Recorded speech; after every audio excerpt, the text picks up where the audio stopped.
is an appeal in the matter of Tazeem and the Secretary of State for the Home Department. Yes, Mr. Gajal. My lord, my lady, good morning. I appear on behalf of the appellant alongside my colleagues, Mr. Jamali and Miss Alvarez, who sits behind me. Mr. Irwin continues to represent the interests of the Secretary of State for the Home Department. Well, just by way of housekeeping, if I can check the court has the relevant documents. There was an authority bundle in this case running to 466 pages. Yes. A core bundle running to 288.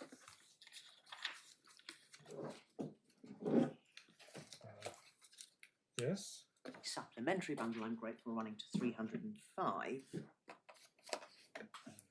Incidentally, the authorities bundle, too many of the cases which have been reported are not provided to us in the law reports. Yes, my lord. Unfortunately, that's how it needs to be done. We don't really want just the printouts from the Supreme Court website or from Bailey. my lord, first of all, we apologise for that. Secondly, we noted that that had been an omission on the part of the parties. In light of the narrowed issues, my learned friend and I had agreed that the relevant authorities are likely to be Lumber and DN Rwanda. My solicitors have this morning obtained the law reports for both of those, and I'm happy to hand those up. So apologies first of all. I didn't want to go through and redo the entire bundle. That may do less of assistance to the court than All right, well, anything that's else. helpful, thank you. So I have those available and marked up. I've also, just in terms of whether it assists, printed off Hardale Singh. Of course, that's well known to the court in those circumstances. Yes. Now, my lord, in terms of additional documents, the court was sent a letter on the 10th of March 2025.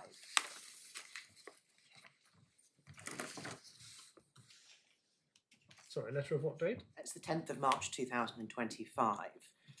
It's a letter that just contains an up-to-date situation of where the appellant currently stands with a few exhibits. I wonder if the court has received that.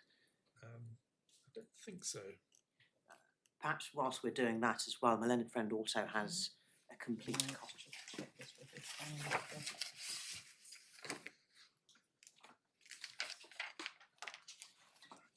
I might have had it. Whether I've seen it I doesn't have matter. copies. Mr. Owen's also identified that one of the documents in the bundle appears to be missing a page. The page that's missing is a blank page, but just to avoid any doubt, Mr. Owen's erred on the side of caution. So we have copies of that as well.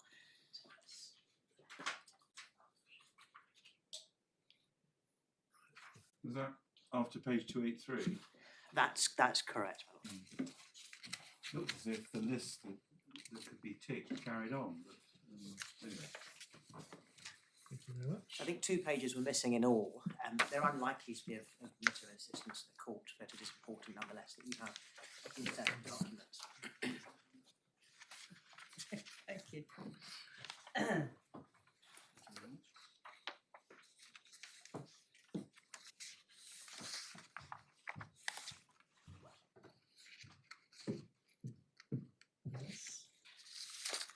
Now, my lord, with those issues in mind, if I can begin by, and just to indicate, I expect my submissions to last around an hour or so, subject of course to interventions.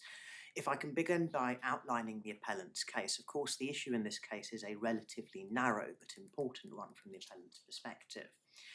It centres around the fact that the High Court concluded in July 2023 that the decision to cancel the appellant's leave to enter as a student was marred by procedural unfairness, and so that decision was quashed. The question that remains for this court to consider is whether, in light of that, the judge was wrong to find that his detention between the evening of the 9th of September 2022 and the afternoon of the 10th of September 2022 was not unlawful, because the Secretary of State had a power to detain in order to conduct an examination. Yes, can you be a bit more precise on timings? I can indeed, madam. When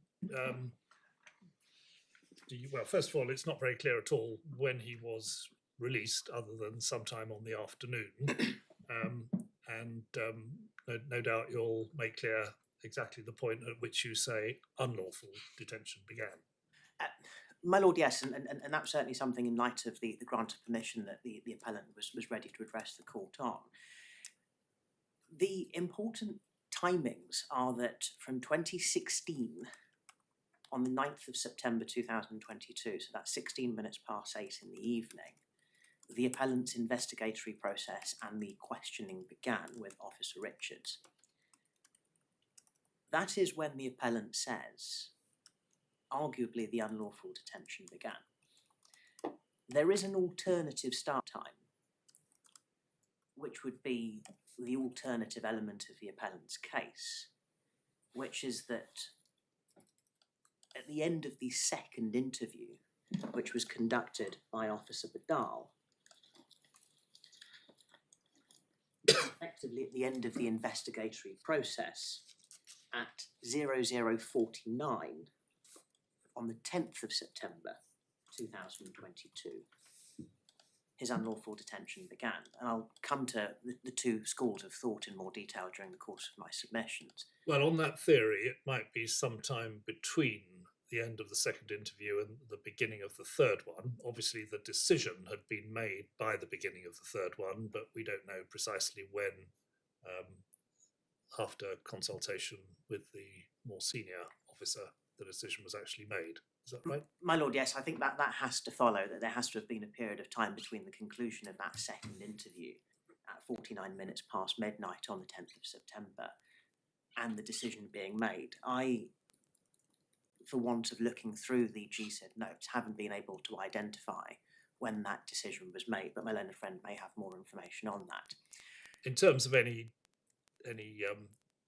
damages to which he is likely to be entitled, it's not going to make very much difference where within that time it is it? No, my lord. It may not in terms of a quantification of damages, but from a point of law, the court's guidance will likely be welcomed as to when unlawful detention starts, if indeed it does, and the court finds in favour of the appellant, and whether in circumstances where we're looking at a means, i.e. a process of examination, if that process is deemed unlawful on procedural fairness grounds, whether the entirety of the detention during the examination process is deemed as unlawful, or in the alternative, some other point, perhaps in this particular case, the conclusion of the investigatory process. So that's the first response to my lord's questions in respect of when we say unlawful detention starts. As to when it ends, the appellant's position is that it comes to an end at 13:38 hours on the 10th of September 2022.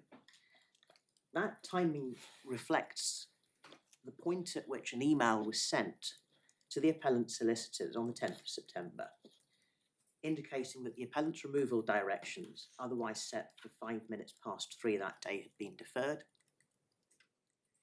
and that he was to be granted bail pending the outcome of judicial review proceedings. The reason the appellant hangs his hat on that particular time is it is of course accepted that once a decision has been made, that the appellant is to be granted bail, and at this point it was communicated at 13:38 hours, the authorities, including the Court of Appeal's decision in AC Algeria, identify that a period of grace is permissible, so long as it is reasonable, in order to allow the Secretary of State sufficient time so as to arrange for that release to be effected. That, of course, reflects the fact that the Secretary of State isn't expected to open the door the moment the decision is made. Yes. And so, my lord, whilst it isn't entirely clear, and again my learned friend may have more precise details on this as to precisely when the appellant was released, that may not be of great importance to the court if the appellant concedes, as he does, that the time must stop at 13:38. Is a period of grace to be allowed if the second purpose for detention was unlawful? If it's related to removal, but if that's unlawful, why would a period of grace be justified? Might I pen that and come back to my lord on that question? It's certainly an important question. I wouldn't want to offer a concession that isn't proper in those circumstances. So perhaps if we can have some time to think about that and come back possibly in reply. While you're thinking about that, perhaps you might also think about the question, what are the arrangements in your client's case for which the period of grace would be necessary? I can see that in some Hardil Singh type cases where you've got potentially a foreign criminal or somebody who is dangerous but who cannot be removed to their own country, you might need to put quite careful arrangements in place. It doesn't necessarily follow that the same is true of a student who is coming to do a university course and is not a danger to the public. Anyway, have a think about that, and no doubt Mr. Irwin will do the same. My lord, I'm grateful. So with that proposition in mind, the overall position the appellant takes in respect of this appeal is to say that the primary position is that the appellant's detention was unlawful from the outset, as the purpose of the detention, which was to examine him, was never lawfully executed. The alternative position, as I say, is that the detention became unlawful at some point after the investigatory process, i.e. the second interview conducted and concluded by Officer Badal. And in terms of the structure of my submissions, I propose, especially given that there have been developments since the High Court promulgated its judgment in July 2023, to briefly take the court through the relevant facts in this case.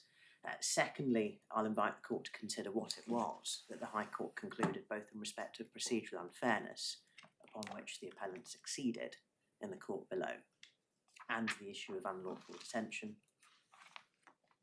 Thirdly, I'll address the court on the law, and fourthly, why we say that the High Court judge erred in finding that the appellant had not made out that he had been unlawfully detained. So dealing with that first point, the issue of the facts. Now, the relevant period in reality starts on the 3rd of September 2022. This is the date upon which the appellant was granted leave to enter the United Kingdom as a student.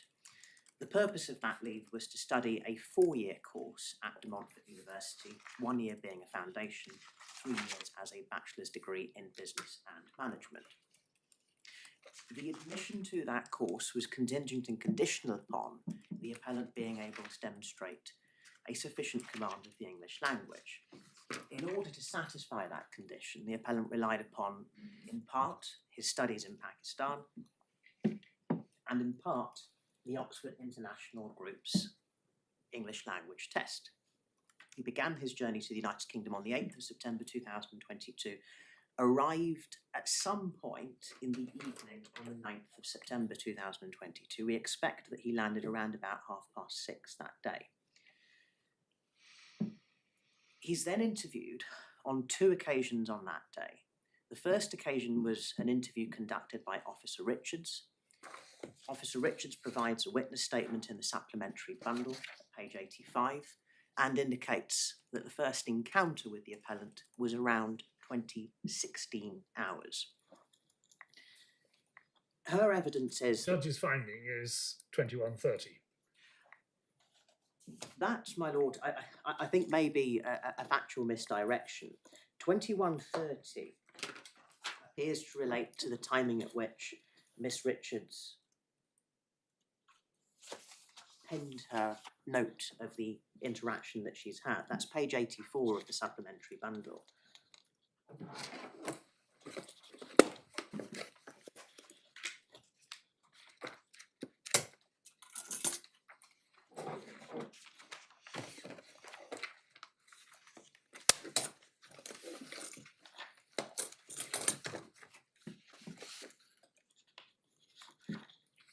Yes, I see. And the court will see at the bottom of that page that's signed off as the 9th of September 22 at 21:30 hours. The note appears to be written in the past tense, but in any event,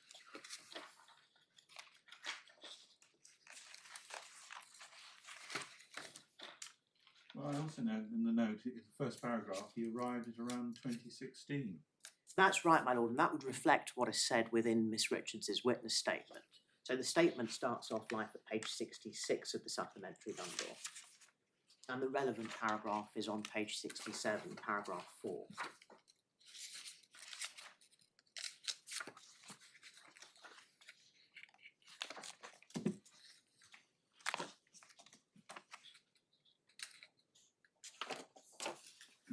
So the date and time of 2016 appears to in fact not be the time at which he landed in the United Kingdom, but the time at which he's encountered at Miss Richards's desk after being directed there by the presenter as the next person in queue. But that would be minutes after landing, presumably, depending on how long the queue was and so forth. We understand that the appellant landed at around 6:30. Right. And that, I think, is not in dispute between the Okay. parties. He, in his own witness statement, refers to a relatively lengthy queue, so Yeah. that, of course, is not a period during which he's detained. So that's the first interview that's conducted, and it's what's often termed as a desk interview, in which he's filtered through effectively for further examination. That second interview was conducted by Officer Badal, and the transcript can be found in the supplementary bundle from page 73 onwards. The interview commenced at 23:43 and concluded at 49 minutes past midnight. Those timings can be found on page 73 of the supplementary bundle.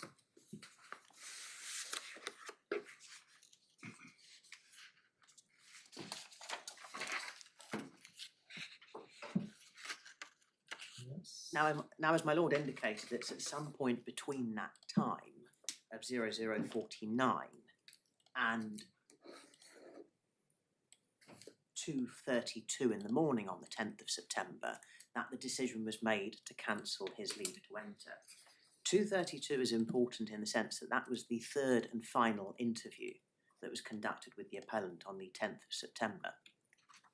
It's an interview that's described by the High Court, and I don't think this is in dispute, as not so much of an investigatory process, but a procedural interview where he is advised of the fact that his leave to enter has been cancelled, and on the Secretary of State's evidence, talked through the process of signing an administrative review waiver. The cancellation decision, which no doubt the court has had sight of already, is contained in the court bundle at page 279.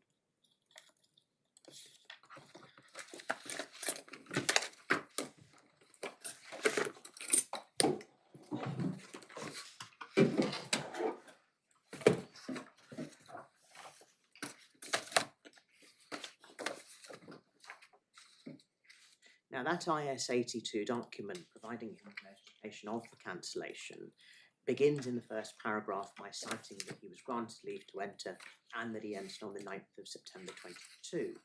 It then went on to say that the author was satisfied that false representations were employed to obtain your entry clearance, and therefore your entry clearance should be cancelled. The penultimate paragraph then sets out the meat of the concerns that the decision maker had, and those were in effect that he'd been unable to demonstrate the ability to speak basic English, and that was made further evident by his request for an Urdu interpreter during the course of his further interview. The author then goes on to also cite that the appellant failed to give a basic account of the questions that were posed of him during the 4 components of the Oxford International English Test. It wasn't accepted, or the reasons he gave for not being able to remember were not accepted, and the conclusion of that paragraph was that there were concerns about his ability to undertake such a course of study. The troubling part, and this of course was dealt with by the High Court, is the paragraph that then follows and concludes that in light of the above, it is evident that you have falsely represented yourself to the entry clearance officer in order to obtain your student visa. You are clearly unable to communicate in the English language, and I have doubts about the authenticity of your tests. If we then fast forward, of course, to the 18th of July, the High Court, Deputy High Court Judge Tim Smith hands down his judgment, finding in favour of the appellant on one of the 4 grounds presented, which was the procedural fairness point, the consequence of that being that the cancellation decision was quashed. I mean, it's rather odd in a way because the judge finds that it was rational and not even a marginal decision to conclude that your client could not even converse in basic English. But, he says, there was a failure to put the falsity of the representations to him, hence procedural unfairness, and there is no cross appeal on that. My lord, I'll agree there's no cross appeal. I would respectfully resist that it's odd. It seems from my reading of the High Court's judgment that the success on ground one and the conclusion that that was enough for the appellant to succeed is in deference to the fact that an individual should be given the opportunity to make representations. And the High Court was very cautious of reaching a conclusion that it was highly likely under section 31(2)(a), albeit that's not the section that's referred to, that the outcome would have been significantly different in circumstances where the High Court couldn't have opined on what the appellant would have said and how that would have been received by the decision maker. So on the face of it, there isn't a tension, albeit the appellant would have welcomed success on ground two, between the appellant succeeding on procedural unfairness grounds, but not succeeding in respect of the irrationality challenge. Right. But as things stand, the decision was quashed. Now, not only was there no cross appeal in respect of the irrationality challenge, but the Secretary of State then went on to reconsider her position, and on the 8th of September 2023, cancelled the appellant's leave again. That decision is contained within the supplementary bundle at page 302.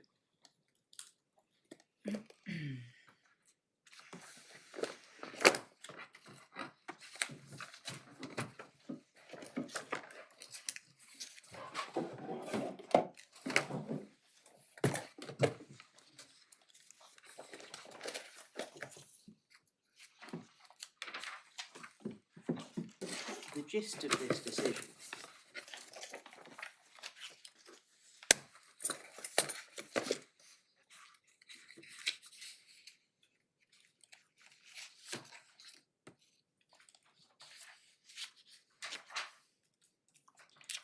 of this decision my lords, my lady, will see was that leave was cancelled effective from the 8th of September 2023, so as to end on the 7th of November of the same year. The reasons for that cancellation were given on page 303. And in essence, the only reason relied upon by the Secretary of State was under paragraph 9.26.1. And as the decision helpfully describes, the reason behind the cancellation was that the appellant was required to enrol onto his course, had not done so, and his university, De Montfort University, had notified the Secretary of State in September of the same year that no enrolment had taken place. What cannot be seen from this decision, which ends at 305, is any attempt by the Secretary of State to resurrect either an allegation that the appellant had falsified his qualifications, or any concerns in respect of the authenticity of his documents relied upon in order to secure leave to enter at first instance. So what? I appreciate that's all post-decision, and I appreciate it's also post-judgment, but it does shed some light on the Secretary of State's subsequent decisions. It doesn't necessarily assist either party, but it demonstrates that we're not back in the same position where the Secretary of State has now gone through the procedure and nonetheless cancelled leave on grounds of false representation. It's factually uncontroversial that he hadn't started the course, and that was the reason why his leave could be cancelled. My lady, that's correct. I just don't understand what you get from this later decision. Well, it forms part of the timeline, and the decision itself is unremarkable. But what happens thereafter is nonetheless relevant, because this decision was challenged. It was challenged by way of a judicial review in the upper tribunal, in which the overarching complaint was that the Secretary of State had erred in failing to exercise her discretion in circumstances where she was responsible for the appellant not being able. You say he didn't start his course in September 20 or October 2022 because his leave had been wrongly cancelled. That's right, my lord. And whilst he had been granted bail... But not because he had been detained for 12 or so hours. No, my lord, that 12 or so hours could not do injustice to his ability to start the course, but the difficulty he faced was not only had his leave been cancelled on the 10th of September, but the conditions to his bail disallowed him from studying, so there was no opportunity for him to enrol in those or successfully enrol in those circumstances. But that decision was challenged, as I say, by way of a judicial review claim in the upper tribunal. And ultimately, that was settled by way of a consent order. And the consent order, again, just to assist the court with where we stand up until present day, is contained within the supplementary bundle at 246.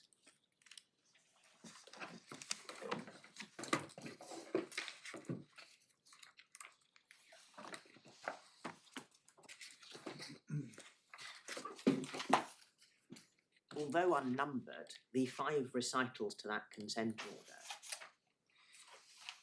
looking in particular at the third, indicate that the Secretary of State agreed to, within 10 days of the consent order, to grant the appellant 6 months' worth of leave to remain as a student. So he's now at this point being placed back into the position he would otherwise have been in.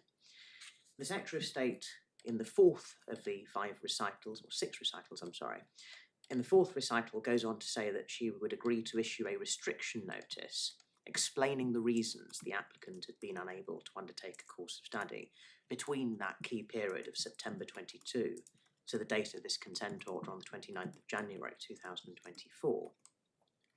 And the 5th and penultimate recital then says that the respondent confirms that the applicant was a genuine student. That, and this is the last point I make in respect of the chronology as things stand today, then led to a letter dated the 31st of January 2024, which is contained within the various documents that have been handed up this morning, the letter under the cover letter of the 10th of March.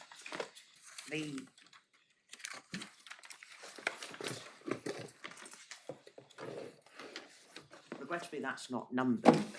Sorry, which document are we looking at? The 10th of March? Letter handed up this morning, my lord, the 10th of March, Yep. cover letter from SAJ. Yep. And again, just to put things into context, the author of that letter refers to a consent order. It's dated the 31st of January 24. It confirms that the applicant's passport has been endorsed with student terms and conditions valid for 6 months. It then goes on to confirm and put in writing that the reasons he was unable to undertake his studies from September 22 to January 24 was the fact that he'd been refused entry. It then goes on to say that he held no basis to stay in the United Kingdom and remained liable to being detained, but was granted immigration bail, restricting permission to work and study in the United Kingdom.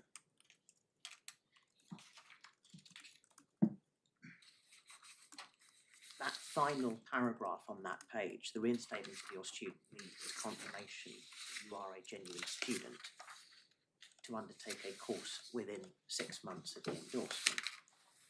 I said that was the last point. I'll just fill in to where we stand today because that's not entirely correct. Within the 6 months that he was given, the appellant has applied for a fee waiver application. That was granted, and he has now applied for further leave to remain in order to continue his studies in the United Kingdom. So the reason I've taken the court through the chronology post-dating the 18th of July judgment is it demonstrates really the Secretary of State putting the handbrake on the earlier decision. We no longer have any accusations of deception. Of course, it would have been open to the Secretary of State, if so advised and so compelled, to have corrected the earlier error, to have followed the minded to refuse procedure, to have put the applicant on notice of her concerns, and to have subsequently re-refused for the same reasons she did on the 10th of September 2022. But she doesn't do that, and as I say, in stark contrast, come January 2024, has issued, both in the form of the recitals to the consent order and indeed this letter of the 31st of January, a positive statement accepting that the appellant is a genuine student. So that's the position in respect of the factual matrix. If I can then move on to the second element of my submissions, which is to remind the court of the position that was taken by the High Court The judgment is in the court bundle. Well, in a word, that was that he was entitled to be, or the Secretary of State was entitled to detain him for the purpose of examination. That's right. Does it go further than that? I can perhaps just curtail it to say as follows without going through the judgment in much detail. 4 grounds were advanced. One of those the appellant succeeded on, which was the procedural unfairness point. And as I say, the judge was concerned about the failure to put the allegation to the appellant. But as my lord says, insofar as the unlawful detention point was concerned, the overarching position from the court was this was all part of due process. There is a power to detain in order to examine, and in light of that, detention was unlawful. There was the additional point, of course, where the judge appears to quietly raise the question, and I don't say that pejoratively, about whether the length of detention itself was capable of constituting unlawful detention. Well, that's a non-point, isn't it? That's been conceded. Mr. Irwin doesn't suggest that, and indeed the judge, on the permission to appeal reasons, makes clear that was not dispositive. Effectively, it's a stray or loose remark, which doesn't go much further than that. No, my lord, and I have to accept that, especially in light of the concession, there's no need to venture into discussions in respect of that particular element of the judgment. So we don't succeed on ground 2, which is rationality, but of course in light of the fact the decision was quashed, and in particular in light of the fact that its history hasn't repeated itself insofar as the allegations and the nature of the refusals were concerned, we say that's not relevant. Ground 3 was really of no material use to the Court of Appeal at this stage. That was the administrative review decision, so we can gloss over that. So that curtails quite quickly my submissions in respect of the nature of the judgment, and lends me on to the third element of my submissions. As to which you say, tainted from the outset, and anyway unlawful after 232 or 049 or whatever it may be. Yes, that's right. That of course is the crux of the case. I'm happy to take the court through the relevant law, a lot of which, especially in terms of the power, is not in dispute. So in terms of the authorities bundle, if we can start off with the schedules to the Immigration Act, and it's Schedule 2 of particular relevance in this case.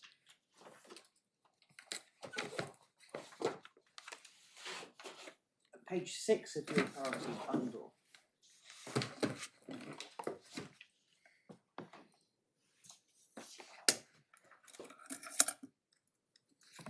court will find paragraph 2A towards the bottom.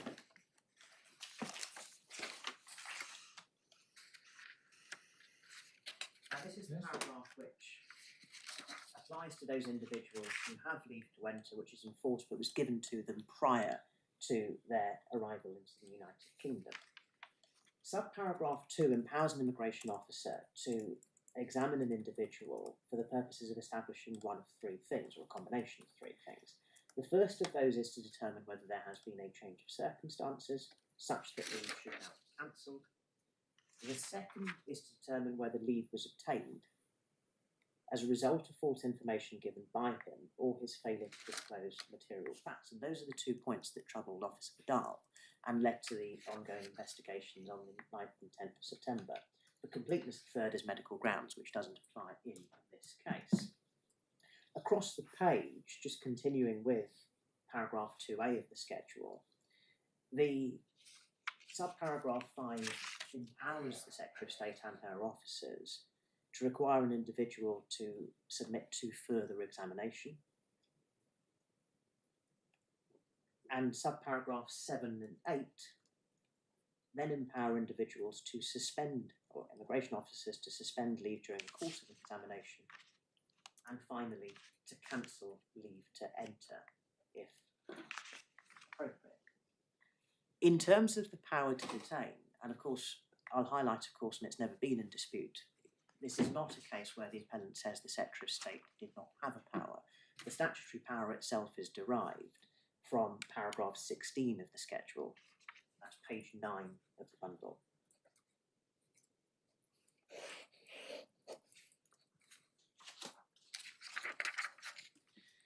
Yes. And so with this not being a case in which the issue is an absence of power, it is in effect a case where the appellant says that power was misused or improperly applied on account of the fact that it was marred by public law error. Can I just ask about paragraph 16? Because you've taken this to paragraph 2 capital A, and that's picked up in 16 subparagraph 1 capital A.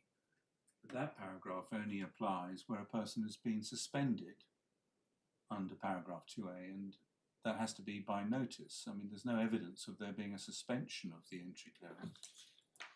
So I wondered whether the relevant paragraph, instead of being 16.1a, was 16.1 instead, which ties back to paragraph 2. My lord, I think that may be right in terms of the fact that suspension had not taken place. And you end up in the same position, Yes. but by possibly the correct route. Yes, indeed. Either way, the appellant does not dispute that the Secretary of State had a power in these circumstances. I think, would you accept that if it was paragraph 2 of Schedule 2, not the inserted 2A, there was a power to detain for that purpose?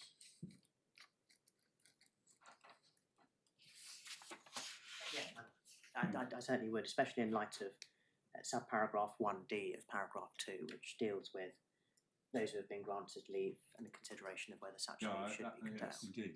Thank you. Yes, indeed. So the position is that the appellant accepts that there is a power, but says that in circumstances where that power was misused, in light of the appellant's success in the High Court on ground 1, the judge has erred in his conclusion. Sorry, Mr. Gatto, can I just unpack that, please, if I may? You say the power is misused, but the power is expressly a power to detain for the purposes of examination. My lady, yes. So an immigration officer needs to know at the beginning of an examination, have I got power to detain this person? And the immigration officer wants to examine the person and wants to decide whether or not to refuse leave to enter. So you accept that if the immigration officer decides to do that examination, the immigration officer's got power to detain the person. Yes. Right. The position, if I can respond to that, my lady, is in effect that much in the way that Lord Wolfe in Hardale Singh, or as Mr. Justice Wolfe as he then was, read into the statute implied terms of reasonableness. Of course, Hardale Singh was a deportation case in which the issue in effect was delay. Just to remind the court of the facts in that case, in the summer of 1983, Mr. Singh would otherwise have been up for parole, having been convicted and sentenced for burglary. The Secretary of State made a decision to deport him, and there was a delay going until around October 1983 before contact was made with the Indian High Commission to obtain documents allowing for Mr. Singh to be deported from the UK. The complaint in respect of the delay saw Mr. Justice Wolfe in Hardale Singh, as part of the 4 principles that he enunciated, read into the statutory powers under Schedule 3 an implied term that detention should be for a reasonable period of time. There had to be a reasonable prospect of removal. Yes, indeed. Yeah. And that, as I say, and indeed not only Hardale Singh, but Lumber and DN Rwanda are the 3 cases that the appellant and most likely my learned friend will focus on, are cases that deal with deportation decisions. The court here is focused not on decisions, but in fact on the process leading up to the decision that has been quashed. But ultimately, it was the reasonableness and the reasonable time point, and there was the other implied term of acting with reasonable diligence and reasonable expediency. Now, whilst there is a similar power to detain contained within Schedule 2, allowing for the purpose of examination, the appellant in effect invites the court, as Lord Wolfe did in Hardale Singh, to read into that an implied term, perhaps in more eloquent terms than I'm about to put it, that such examination has to be free of public law error. Well, wait a minute. The examination is a process that leads to a decision to give or refuse leave to enter. What possible public law error can there be in making a decision to examine somebody in order to decide whether or not to make that decision?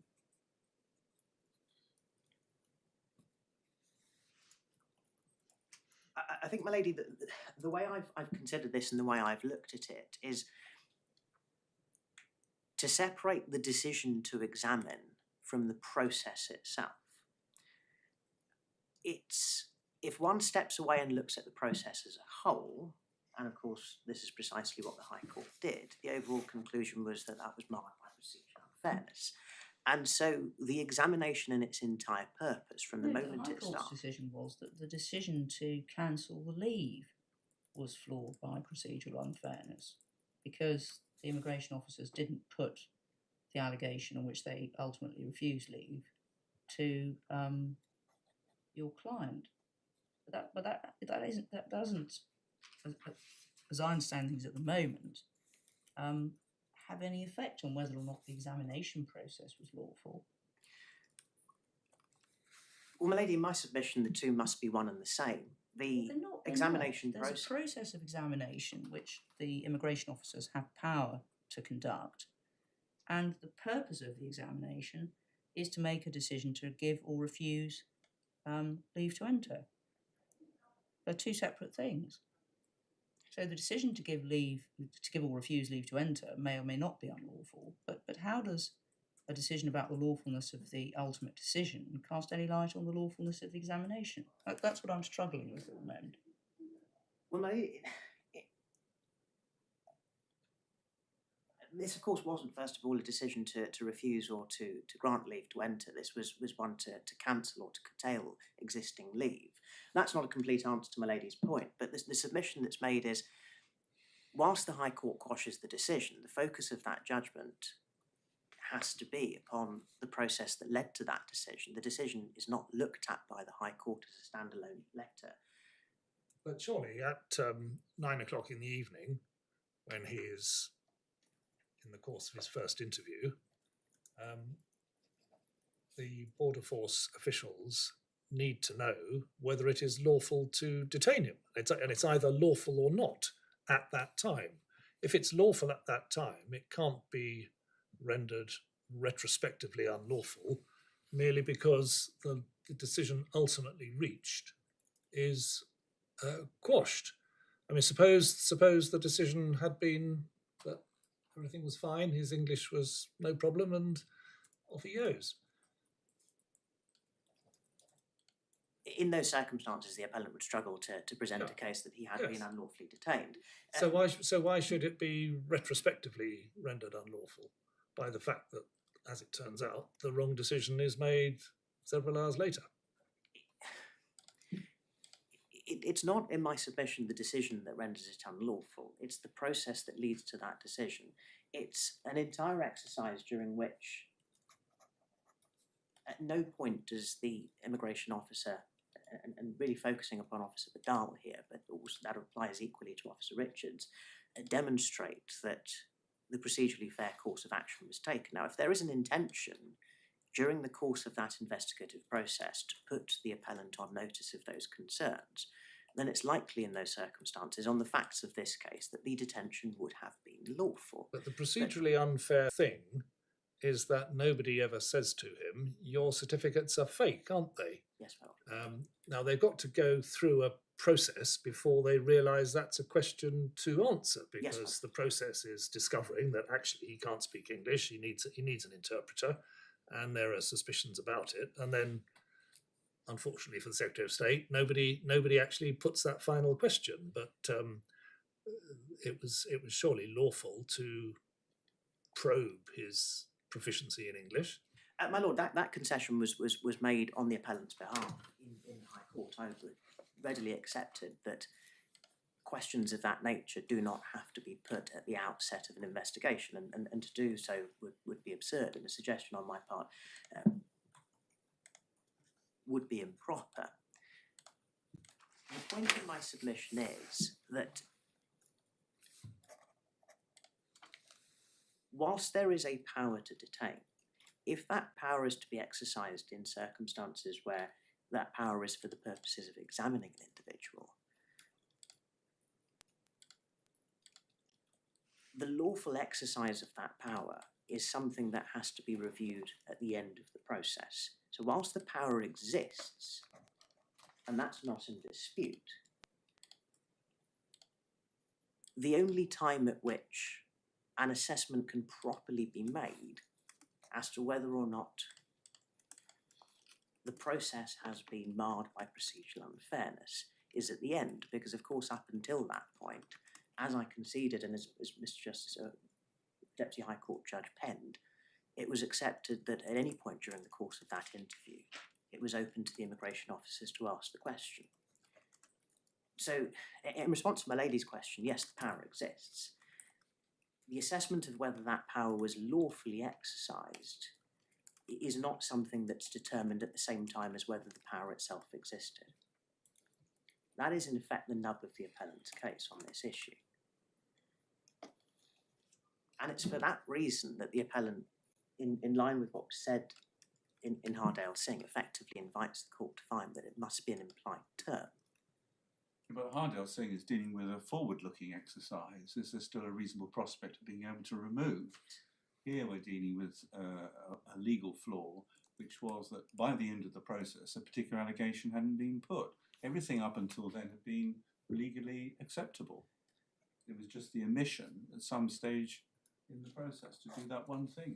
My lord, I accept there is a distinction, but it's a distinction that in my submission does not undermine the comparisons between the Hardale Singh principles and indeed the approach that was taken to read into the statute the terms of reasonableness.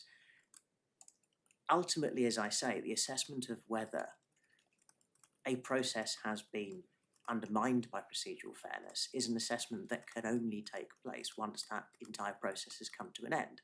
Otherwise, the Secretary of State will naturally say, well, hang on a minute, I'm getting to it at some point, I'll ask the question. Your submission is that having got to the end and looked back and seeing that that particular question wasn't put, the whole process is unlawful ab initio. My lord, yes. In terms of detention. My lord, yes, on account of the fact that the appellant says the power was not lawfully exercised. And that requires, in my submission, for the reviewer to step back and to look at the entire process as a whole, as opposed to looking at it at the start when the power existed. The existence of the power, of course, not being in dispute.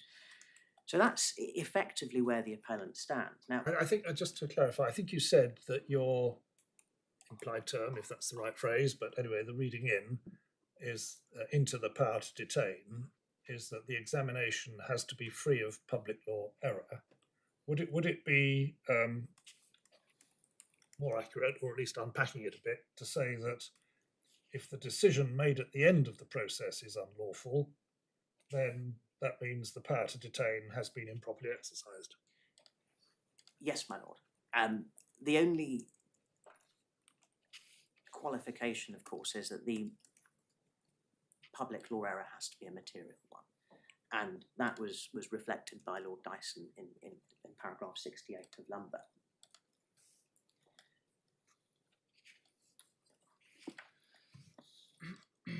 Yes. So if I may briefly just deal with Lumber whilst we're at the point. The report has been printed out, but given the length of the judgment and the possibility that the court may have annotated Lumber, I've not printed out the entire authority, so I will still be referring to the authority as it stands in the bundle.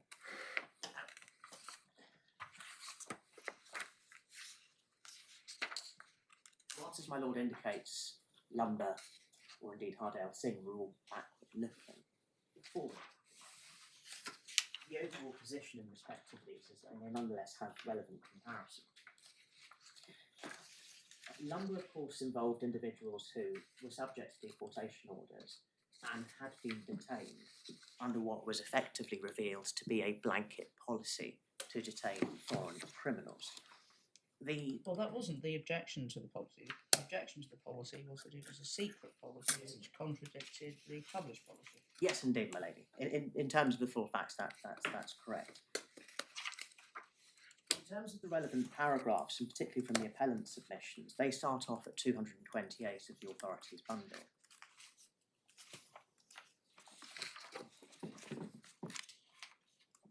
And at 62, Lord Dyson rejected submissions or suggestions that the causation test is applicable in cases involving allegations and causes of forced imprisonment.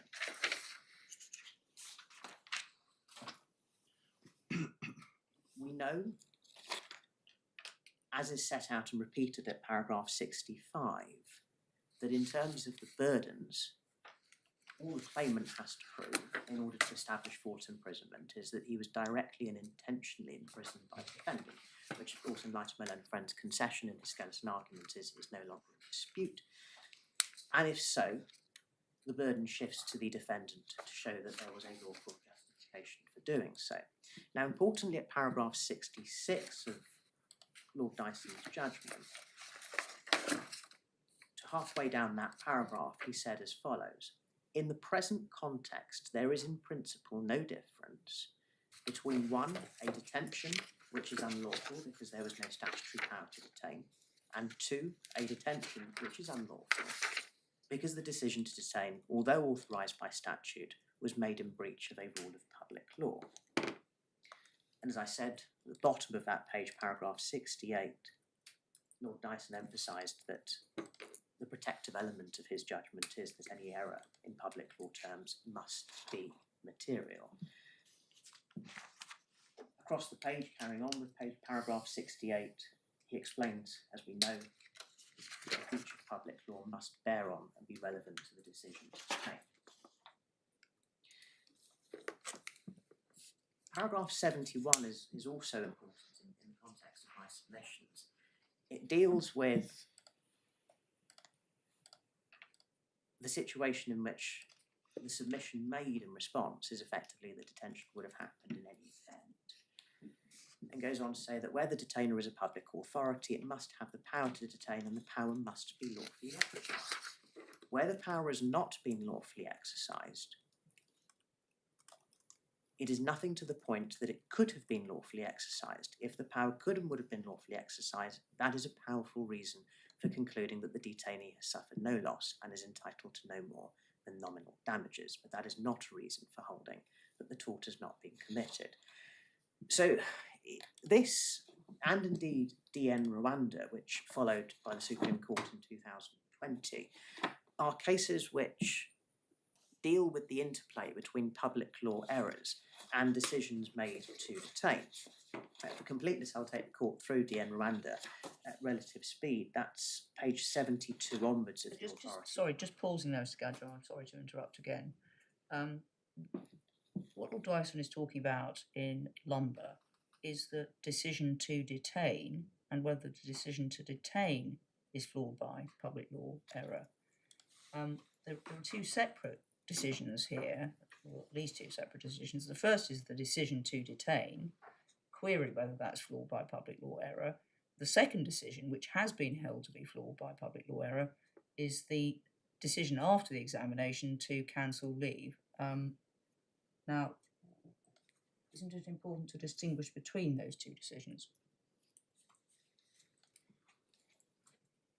Yes, the importance of the distinction, yes, but in my submission they are closely connected. The decision was quashed on account of procedural unfairness grounds. So that, as I say, going back to my earlier response, my lady, is the High Court effectively saying that during the course of that process, i.e. the examination process for which detention was permitted, otherwise permitted, was flawed. The effect of the High Court's decision, well, it seems to me provisionally anyway, is that the decision to cancel leave was reached by an unfair process. So the decision was unlawful. But that doesn't cast any light, again, provisionally seems to me, on whether or not the decision to detain was unlawful, because the decision to detain is not based on a preconceived view. I'm going to cancel leave because I think this person has used deception. The decision to examine is prompted by a feeling that this person doesn't seem to speak very good English. I'd better look into this and see whether I should cancel leave. What's unlawful about that?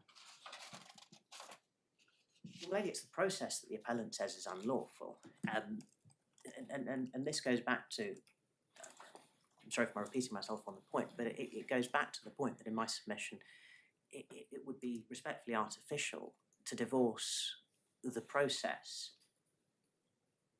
i.e. the examination between the 9th and 10th of September, from the conclusion. the judge's ultimate conclusion was that at no point during the two interviews that were asked, or indeed the evidence that was proffered to shed light on those interviews as part of the judicial review process, was the allegation put to the officer in the question. process is the process that led to the decision to cancel leave.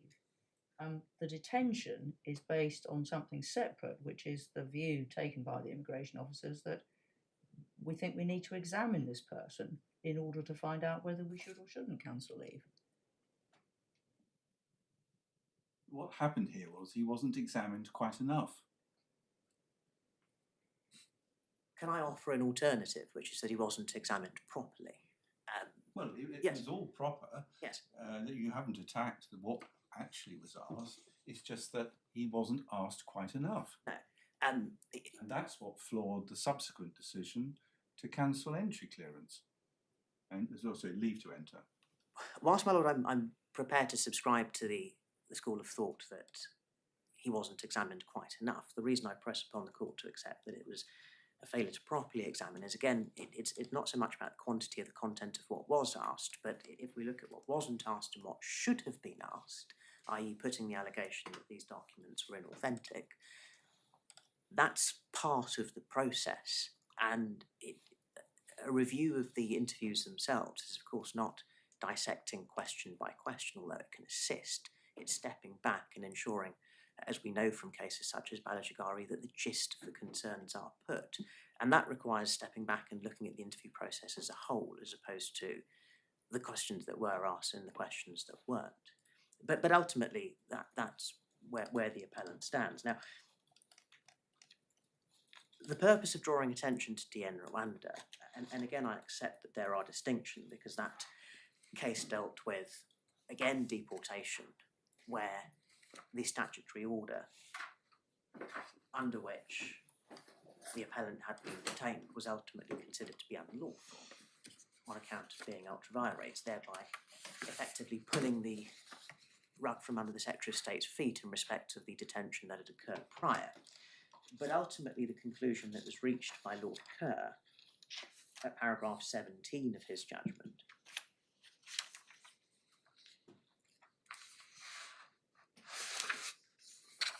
touching upon what had been said by Lord Dyson, was to conclude at the end that to divorce the detention from the deportation would, in his view, be artificial and unwarranted.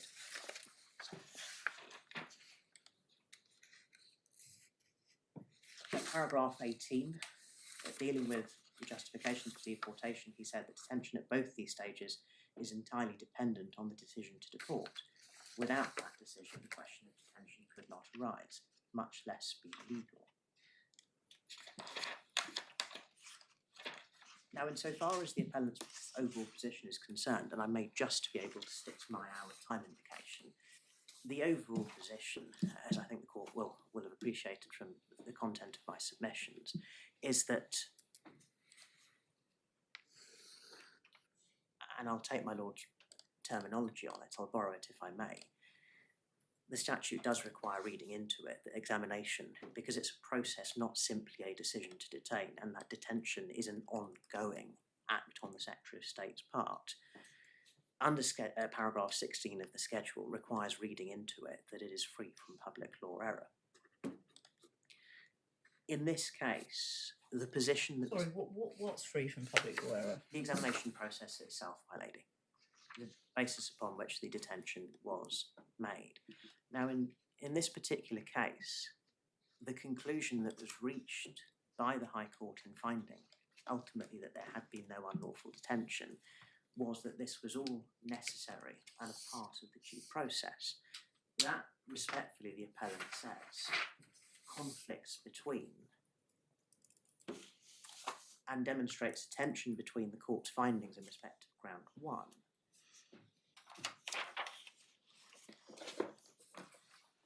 and whilst I haven't taken the court through the content of the judgment, the conclusions reached in respect of ground 1, naturally as one would expect, saw the judge carefully consider what had been asked of the appellant during the course of the interview process.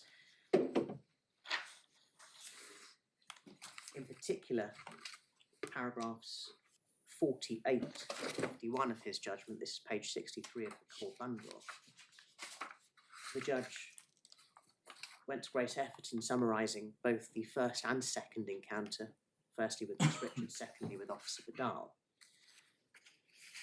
and then identified from paragraphs 50 and 51 of his judgment the reasons why he says ultimately that a fair procedure had not been followed on account of the allegation having not been put to him. So the overarching position, and it may be that I can conclude my submissions on this point, is that the conclusion in respect of ground 1, positively finding that the decision was procedurally unfair, is such that the court ultimately artificially divorced the detention from the decision itself. Sorry, divorce the detention from? I didn't The catch it. decision itself. Sorry, divorced what from what? Detention from Detention from the deci- decision to cancel his leave to enter. I say that, my lord, because in the appellant's submission, the decision to cancel leave was entirely the product of the examination that was conducted on the 9th and 10th of September.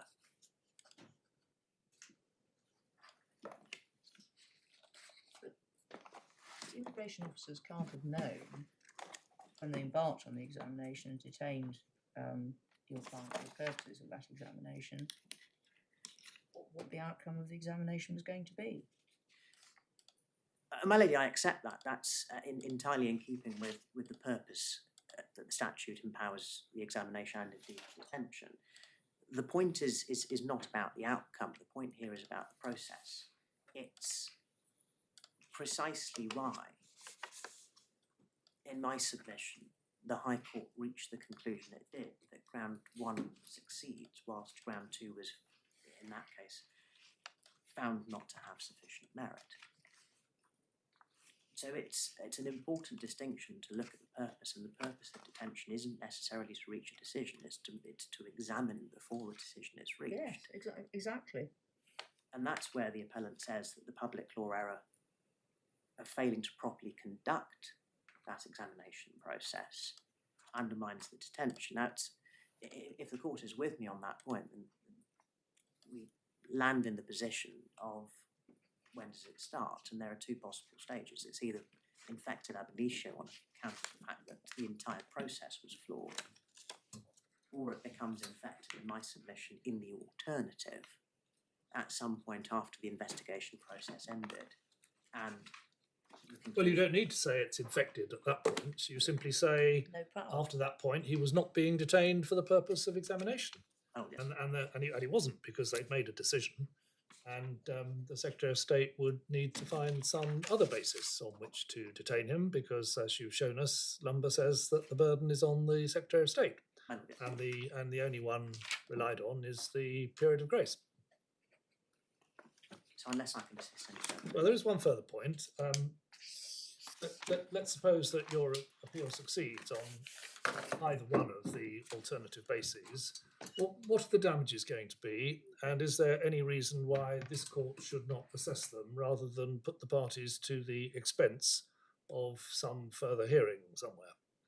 They're going to be, as far as I can see from the authorities, they're going to be fairly modest, of the order of a few £1,000s at most. Do you have any submission about that? May I just briefly take Of instruction? course.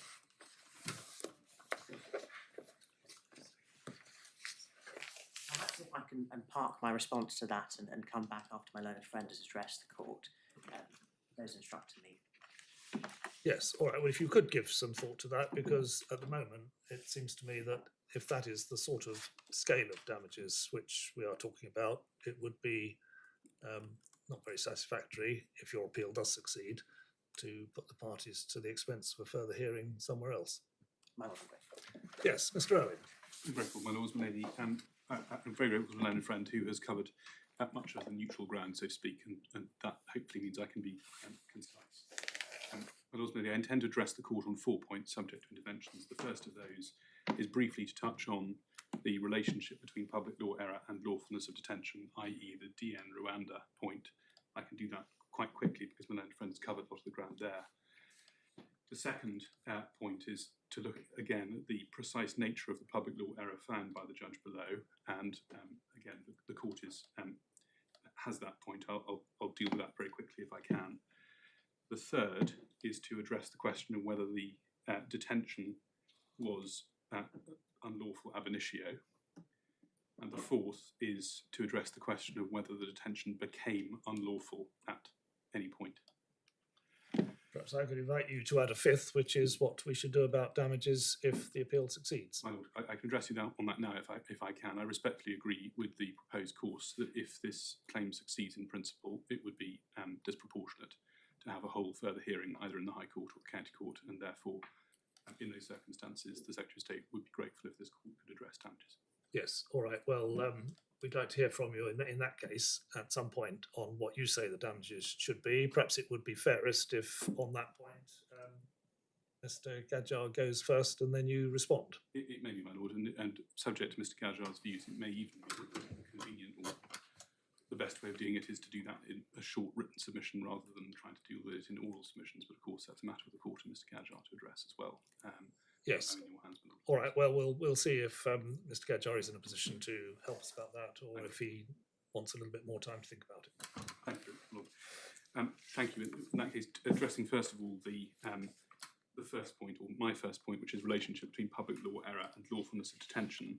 My learned friend has taken you through Lumber, and I wonder if I could ask the court quickly to look at the DN Rwanda case, which in the authorities bundle is at tab 4. Begins at page 72. I'm going to use the law report that was handed up, so if you could give paragraph numbers, that would be helpful. I will, of course, my lord, yeah, absolutely. I think that the law report doesn't necessarily include the judgment. I'm looking to my left. I think that it does. I'm grateful. No, I think for the Rwanda one does, the Lumber I'm very one. grateful. I will indeed use paragraph numbers. Yeah. As my learned friend touched on, the facts of DN Rwanda are that a deportation order was made, and subsequently it turned out that the order was made under a statutory instrument which turned out to be ultra vires.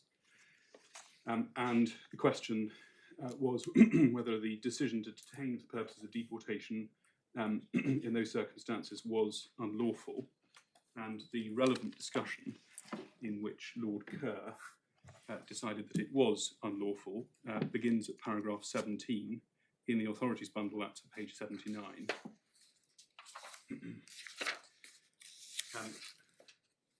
It begins with a discussion of a case called Draga, which was a decision of this court which was overturned or disproved in DN Rwanda, and that, in my respectful submission, doesn't need to detain the court.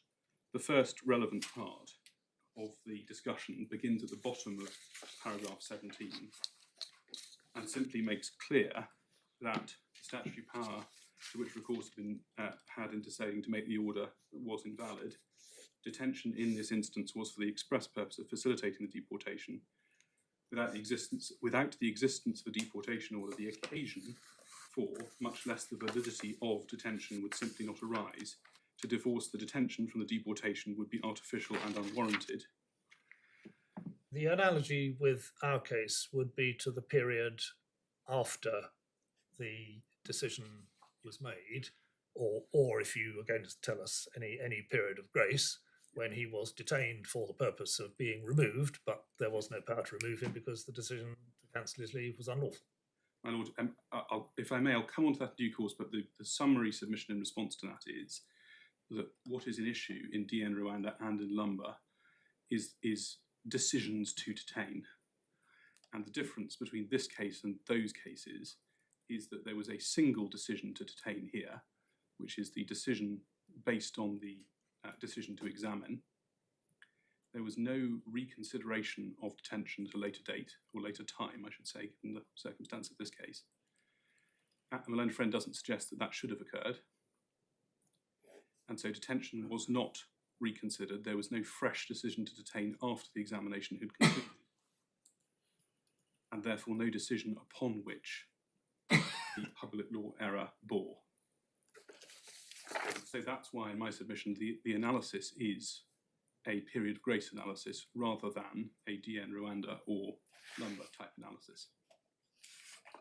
Well, period of grace following the end of the examination. My lord, yes. And I will come on to this in detail. I'm very happy to deal with it in summary now or in detail now. But in short, the principle which one sees in AC Algeria, for example, is that simply because the purpose of a particular detention, period of detention, no longer exists, because in AC Algeria, for example, the Hardiel-Singh principles have been breached, does not mean that the detention that predates that breach of the Hardiel-Singh principles, or in this case, the completion of the process of examination, does not mean that detention immediately becomes unlawful thereafter. A guillotine doesn't fall simply because the process is finished, is the short submission on that. But in this case, once the examination finished in the wee hours of the morning of the 10th, Yes. are you saying he was being held for the purposes of giving effect to a period of grace, as opposed to for the purposes of facilitating removal? My lord, what I say is there's no fresh decision Well, I to detain. appreciate that. Yes. It's not my question, though. Yes. Well, I think what I say, my submission on that is that it is part of the process that flows from the examination decision, rather than part of a fresh process which flows from a decision to remove. So that's why I say period of grace is the relevant analysis rather than the DN Rwanda or Lumber type analysis. And if that assists, my lord. May I briefly finish submissions on DN Rwanda? Yes, of course. It's simply to observe that we have then at paragraph 18, which is page 80 of the authorities bundle, principle in Lumber applies. This is halfway down that paragraph. There's a discussion of Lumber. The principle in Lumber applies with full force and the effect of the circumstances of this case, and then it refers to Hamati. But then paragraph 19, about halfway down the paragraph, His Lordship says the notice of a decision to deport / deportation order is a prerequisite to detention under paragraphs 2.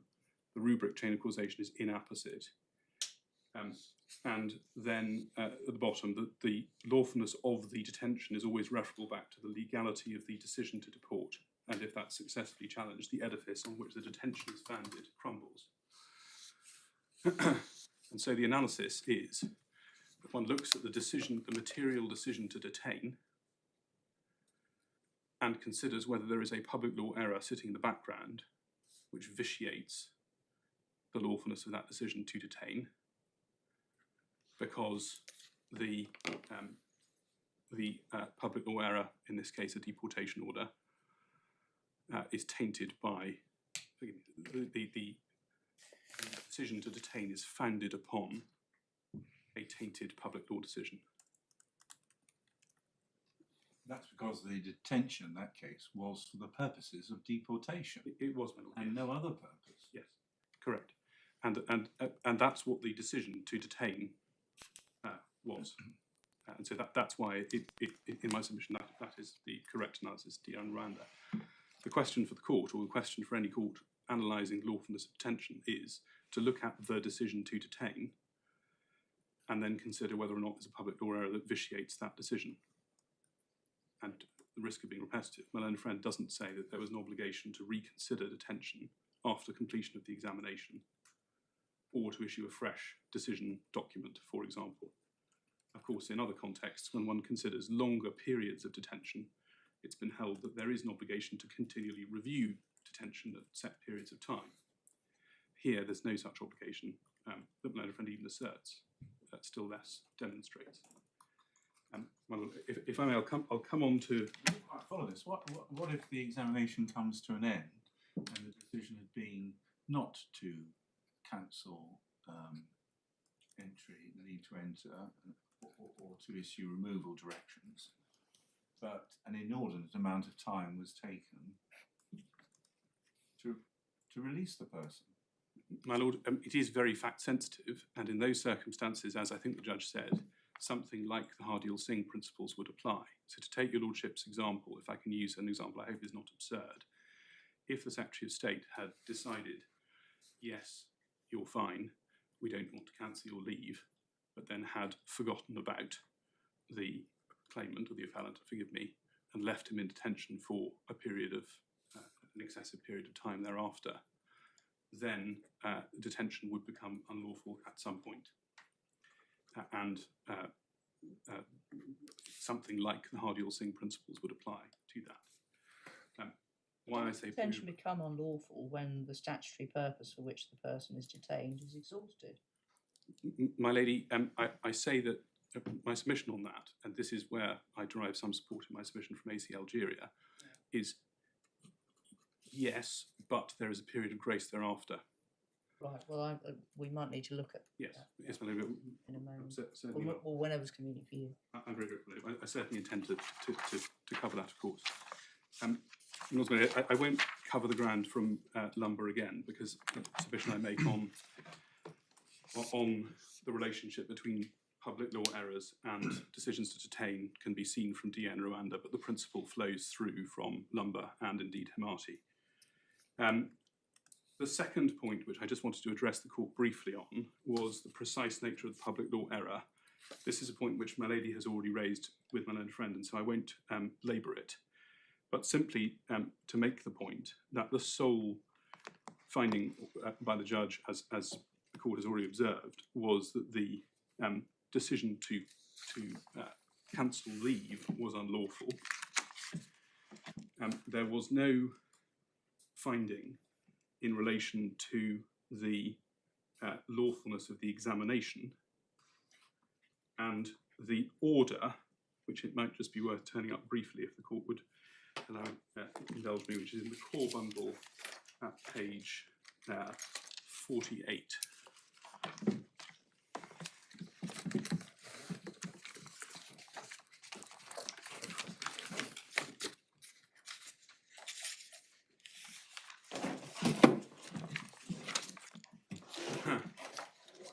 This is the second page of the order given by the Deputy High Court Judge. The sole relief that's given, or the sole substantive relief that's allowed, is paragraph 2, which is the quashing of the decision of the 10th of September. And indeed, perhaps the court's note rather than to turn up now, but that was the only leave that was sought. That's page 173. I think that's not quite right.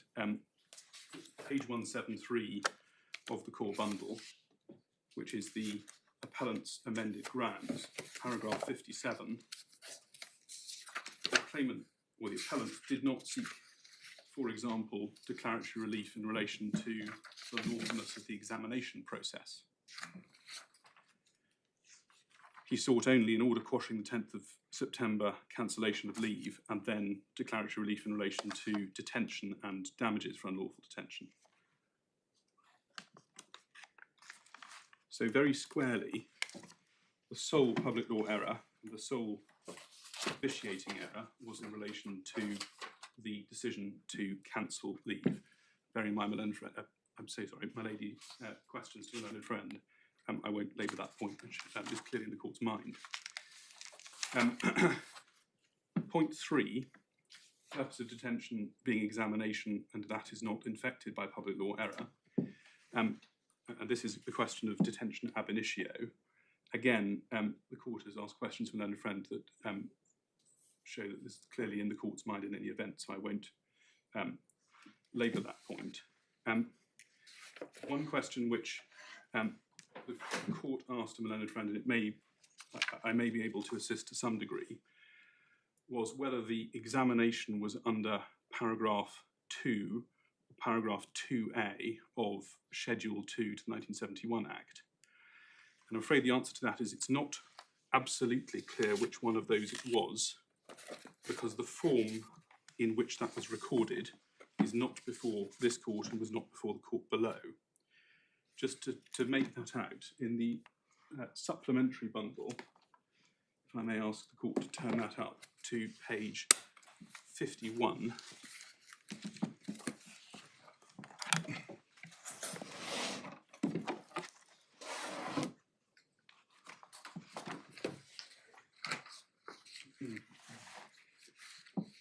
Just to identify this, this is the copy, as it says at the top, of the GSID minutes, as they're called. And I'm sure the court is familiar. This is the Secretary of State's, or was at the time, the Secretary of State's electronic notes system. The relevant point, Lord Lady, is that you'll see that under the subheading of the 9th of September 2022, the second sentence below that at the top of the page says IS 81 minutes printed only. And IS 81 is the form in which is given to somebody notifying them that they are being examined. So that's what you receive, saying, I'm going to stop you and examine you now. Just turning on to page 54 in the same bundle.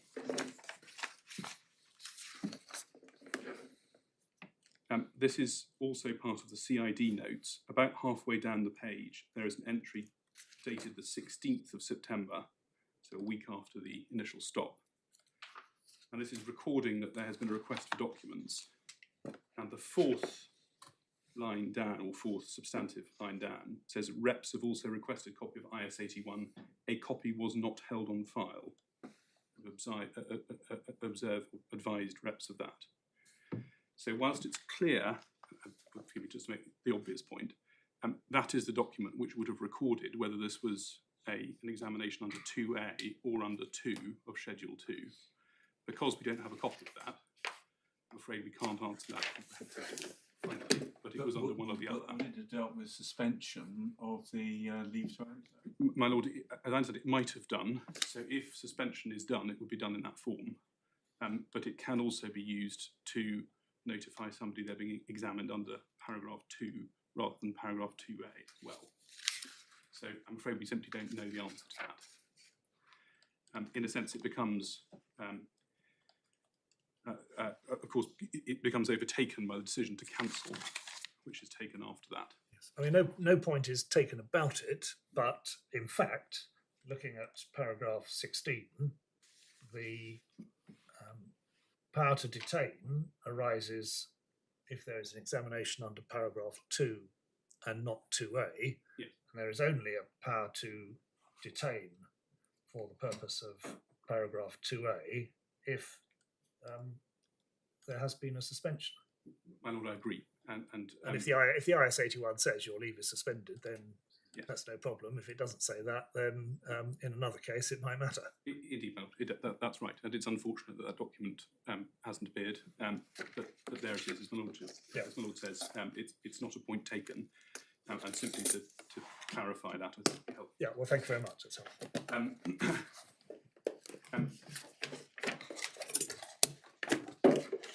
What is clear in my respectful submission, and I won't go around the documents on this, is that the initial decision to detain is a decision that is made in on reliance on the wish to examine.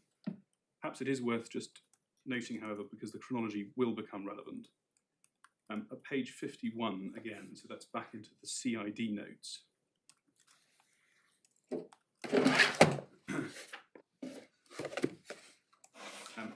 Just below where we were looking at a moment ago, there is a sentence that starts, I obtained biometrics and biographic information and served PAX, which is passenger, of course, IS 91 and IS 86, and escorted to holding room. Then it repeats IS 91 served, escorts to holding room at 22:55. The IS 91 is the decision to detain. Now, that is the document which appears, in fact, in two places, once in the core bundle and once in the supplementary bundle, but in both cases is incomplete. And I handed up the complete version this morning. I wonder if we could turn very briefly to that. It's the IS 91R is, in fact, the full title of it. In the core bundle, it begins at page 283, but that only has pages 1, 3, and 5 in it. So this is the document which is the decision to, or which notifies the appellant of the decision to detain him. And just looking through that, we see the reason which is given, which is the insufficient reliable information to decide whether to grant bail. The second page is blank, page 205, and the third page gives a reason that he has failed to give satisfactory or reliable answers to an immigration officer's inquiries. So this is clearly a decision which is taken as part of the examination process, both because, of course, at this stage no decision to cancel has been taken. That comes the next, very early hours the next morning. And secondly, because the reasons given here are the failure to give satisfactory or reliable answers to inquiries. Just for completeness, the fourth page contains the signature, and then there is a list of notes of detention powers on the fifth page.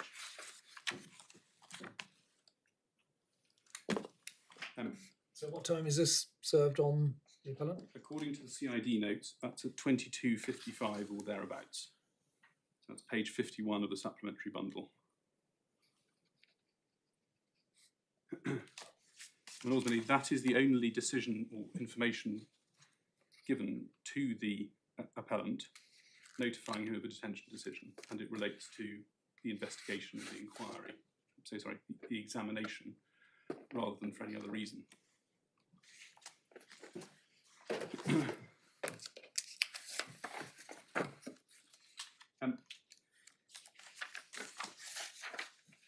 Submission quickly.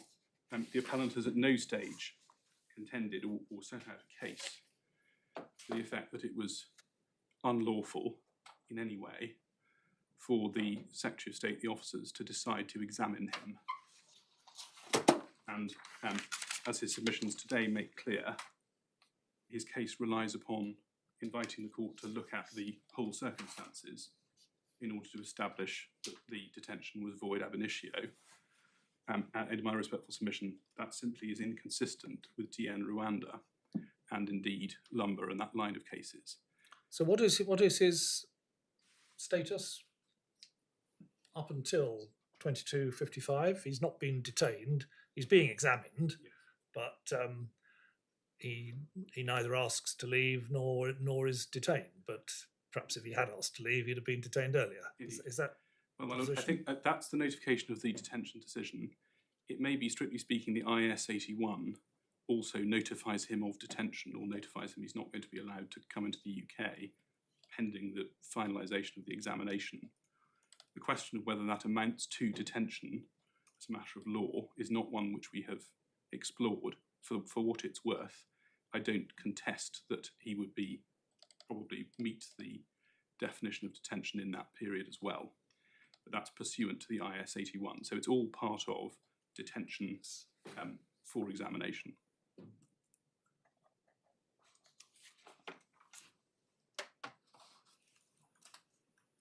And ultimately, simply to make the submission good, there is no doubt in my respectful submission that there was good reason to examine him, and simply for the court to note, perhaps, I would ask that the court notes that both paragraphs 97 and 98 of the judgment, which are at pages 73 and 74 of the core bundle, the points which the court has already referred to, which is that the judge accepted that there was evidence of essentially the appellant not being able to speak English, and therefore the decision to cancel was a rational one, still less the decision to examine.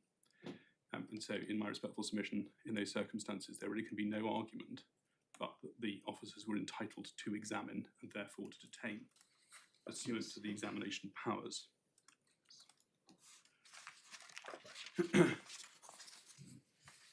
There's one authority, if I may, that I would like to make brief submissions on, simply because it may be that I set a hair running by referring to it, and I want to catch the hair, if I may, which is the case of MA and HT, which is a decision in the High Court by Miss Justice Linden. It's in the authorities bundle at tab 12. I wonder if I can take that relatively shortly. Well, you're very lucky if you have tabs. No. What page is it? My lord, it begins at page 402. It's the final authority in the bundle.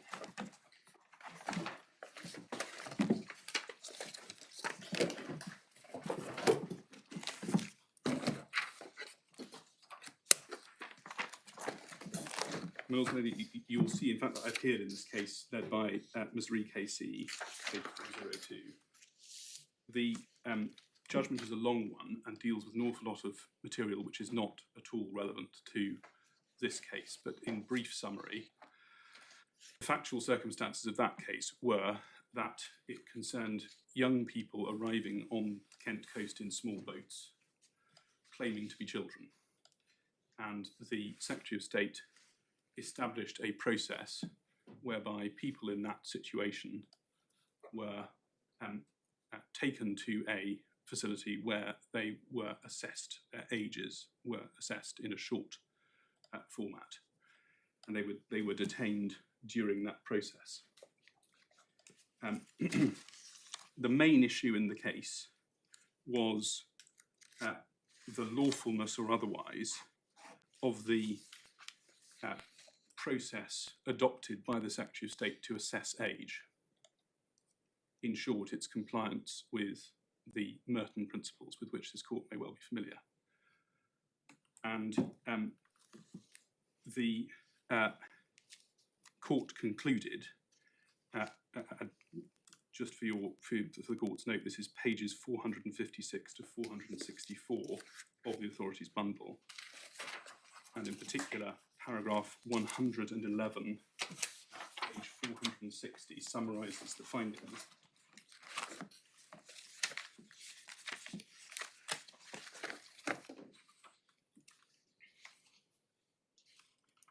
The court held in that case that the process encapsulated in what was referred to as the KIU guidance, it's the Kent Intake Unit guidance, was unlawful because it wasn't compliant with the Merton principles in two ways. First of all, because of a failure to provide for an appropriate adult being present during the age assessments, and secondly, because of a failure to provide for a minded to process. Now, the reason why I draw it to the court's attention is because Ms. Justice Linden held as well that the detention was unlawful insofar as it was extended. Mr. Justice Linden twice now.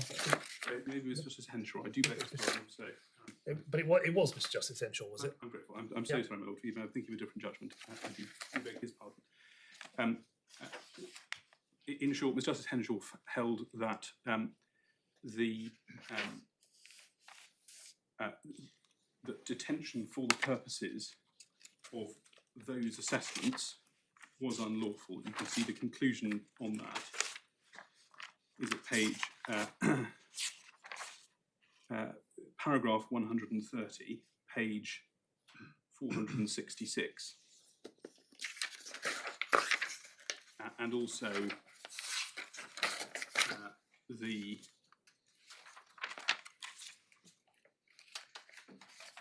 I'm so sorry, paragraph 94, forgive me for jumping around, which is at page 455 of the authorities bundle.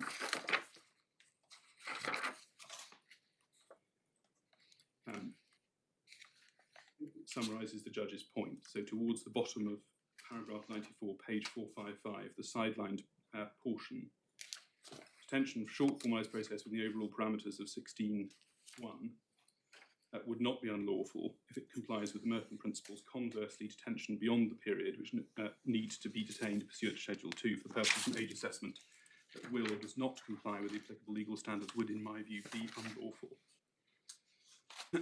One of the two flaws that the judge identified was the absence of an appropriate adult. Yes, my lord. Presumably all the way through the interview.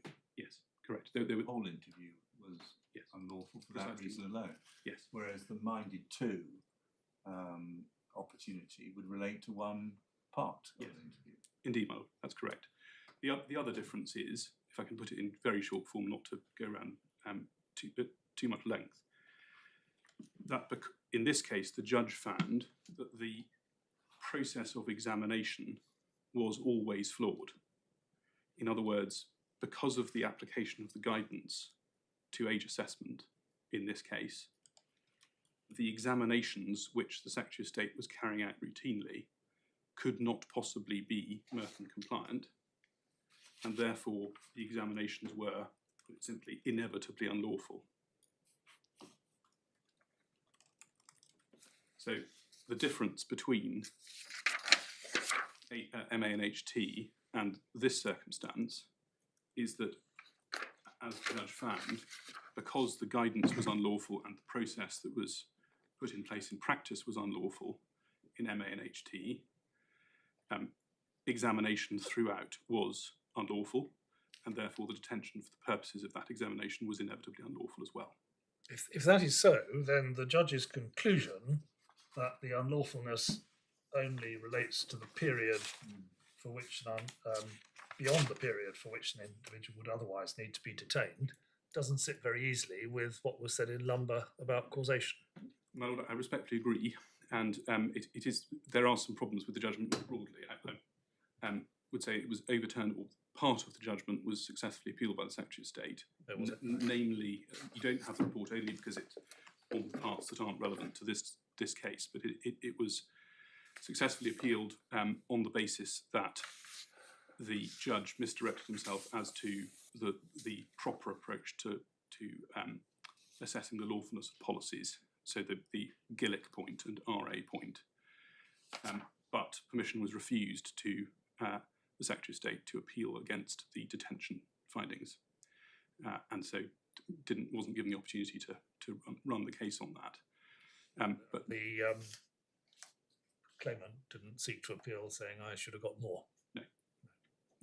All right. Well, I don't think Mr. Gadjar relies on this case, and maybe it's not he doesn't. a safe foundation for anything very much. It may not, and I think forgive me if I've been taking up time that was not helpful, but simply given that it does bear some superficial resemblance on the facts, I thought I needed to bring it to the court's attention. Thank you very much. The final point then is the question not of whether detention was unlawful ab initio, but whether it became unlawful at a later stage. And I anticipate this may be the point which is causing the court most concern. The starting point for my submissions on that is a point that I've already raised in submissions, which is what DN Rwanda and Lumber establish is that one looks at the decision to detain and whether that is vitiated by being founded upon a decision which itself is tainted by public law error. The deport order, in fact, in both cases. Here, the decision to detain was the sole decision to detain is a decision to detain for purposes of examination. There is no review of that. It's not suggested there should have been. There is no further decision. It's not suggested that there should have been.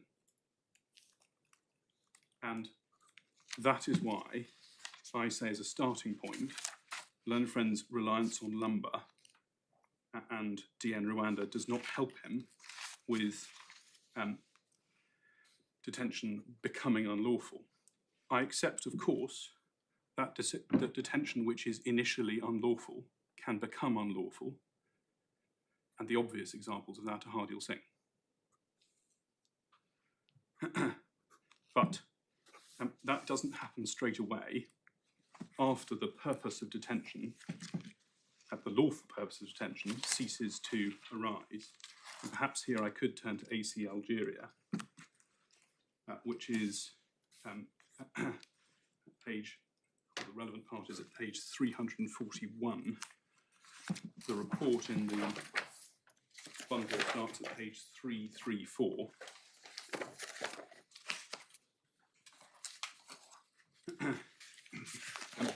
The court may be familiar with this case. 341, what you say? 341 is where the relevant observations begin, the relevant findings begin. Just briefly on the facts of this case, if I may, the court may well be familiar with it, but in short, the appellant in that case was a man being held under immigration powers, subject of deportation order. He was a serious offender, and it was accepted that he posed a risk if released into the community. The Hardial Singh principles, of course, applied in the usual way. And as you see from page 341, paragraph 28, there came a time, as in many cases, when the detention breached, ongoing detention breached the third Hardial Singh principle in particular.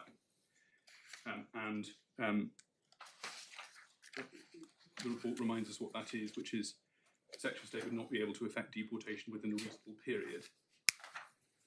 Paragraph 29 of the judgment makes clear, and there are some extracts, particularly from textbooks as part of the judgment, but this summarises the point. That does not mean the detainee must be ejected from detention that day or the next, whatever the circumstances. It does assuredly mean the Secretary of State continues to detain on borrowed time, or on the language which has been adopted, the period of grace. And that's so whether or not there are other limits in the Secretary of State's powers embodied in the second and fourth Hardial Singh principles. The first Hardial Singh principle, of course, being that the power to detain is exercisable only for the statutory purpose. And then you have paragraphs 38 to 39, this court's analysis and conclusions. That begins at the bottom of page 345. It's a concise judgment. Cannot be lawful to detain until two or more Hardial Singh principles are breached, or to fix a period of grace with such further breaches in mind. Once any of the principles are breached, top of page 346 now, question arises whether any further detention is lawful. Can be lawful, in my judgment, only for a reasonable period to put in place appropriate conditions for release. Duration period of grace must be judged on the facts of the case. My Lords and Lady, I accept, of course, that here we're dealing with a factually different situation, in the sense that we're dealing with a much compressed time period and a different power to detain being used. Nevertheless, in my respectful submission, the same principle applies. In other words, where a statutory power to detain is being used, and where, because either the common law principles, for example, in Hardial Singh, have become breached, or in this case, where the power, where the purpose for which detention was initially authorised has been achieved, there follows a period of grace in which the Secretary of State is granted a period in which to make relevant But arrangements. that is not, in fact, what was being done in this case. At any rate, up until the time where Mr. Gadjar accepts that unlawful detention ended. He was not being detained for the purpose of release arrangements being put in place. He was detained for the purpose of being removed. My Lord, I completely agree. And of course, in my submission, that tends to support the submission for this reason, that the examination being completed, forgive me if I can rewind for a moment. I wonder if the court would entertain the hypothetical that there was no objection whatsoever to his being removed.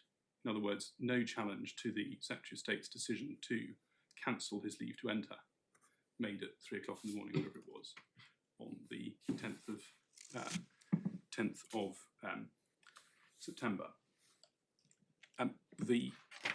The power then... I thought there was an out of hours application.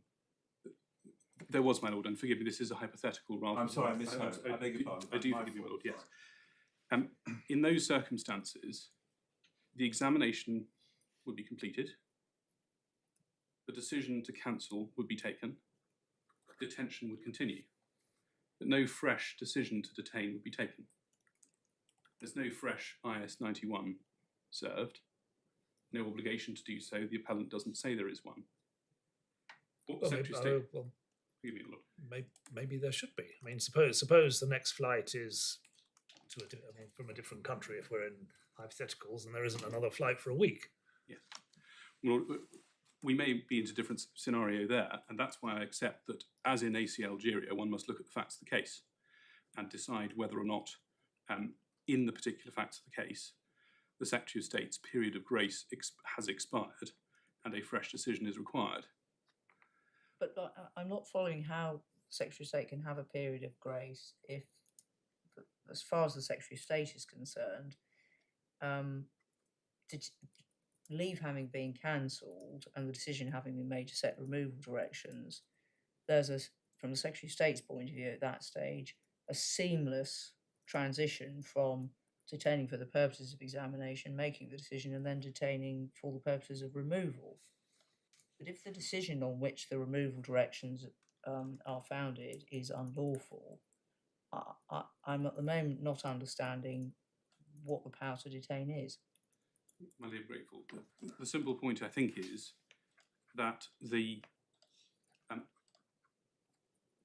what is in focus is decisions to detain for the purposes of DN, Rwanda and Lumber. Well, that's not the only focus, because what was challenged in those cases was the decision to detain, and those cases show the basis on which such a decision can be challenged. But the underlying point is that if you are detaining without some statutory power to detain, you're committing the tort of false imprisonment.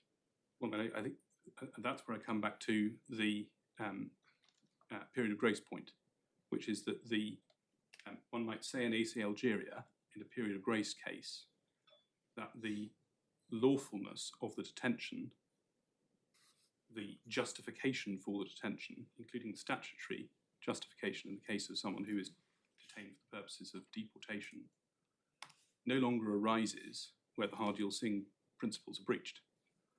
Because the first Hardyal Singh... This is really a qualification on Hardyal Singh. I mean, there is a general power to detain for the purpose of deportation. Yes. Hardyal Singh has qualified that, and these cases on period of grace say, well, actually, you have to be a bit more flexible with Hardyal Singh. Yes, that's how it arises, isn't it? My lord, yes. The point which they're getting towards, if I can put it straightforwardly, is that the guillotine doesn't come down simply because the common law controls on the statutory power have been breached, and therefore the detention can no longer be justified by reference to the statute.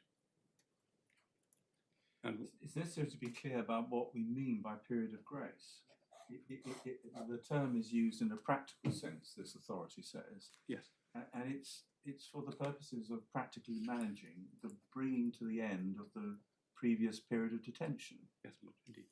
It's not there to enable you to continue detaining for a totally different purpose. Because if this argument is right, there's no need for a fresh decision on detention.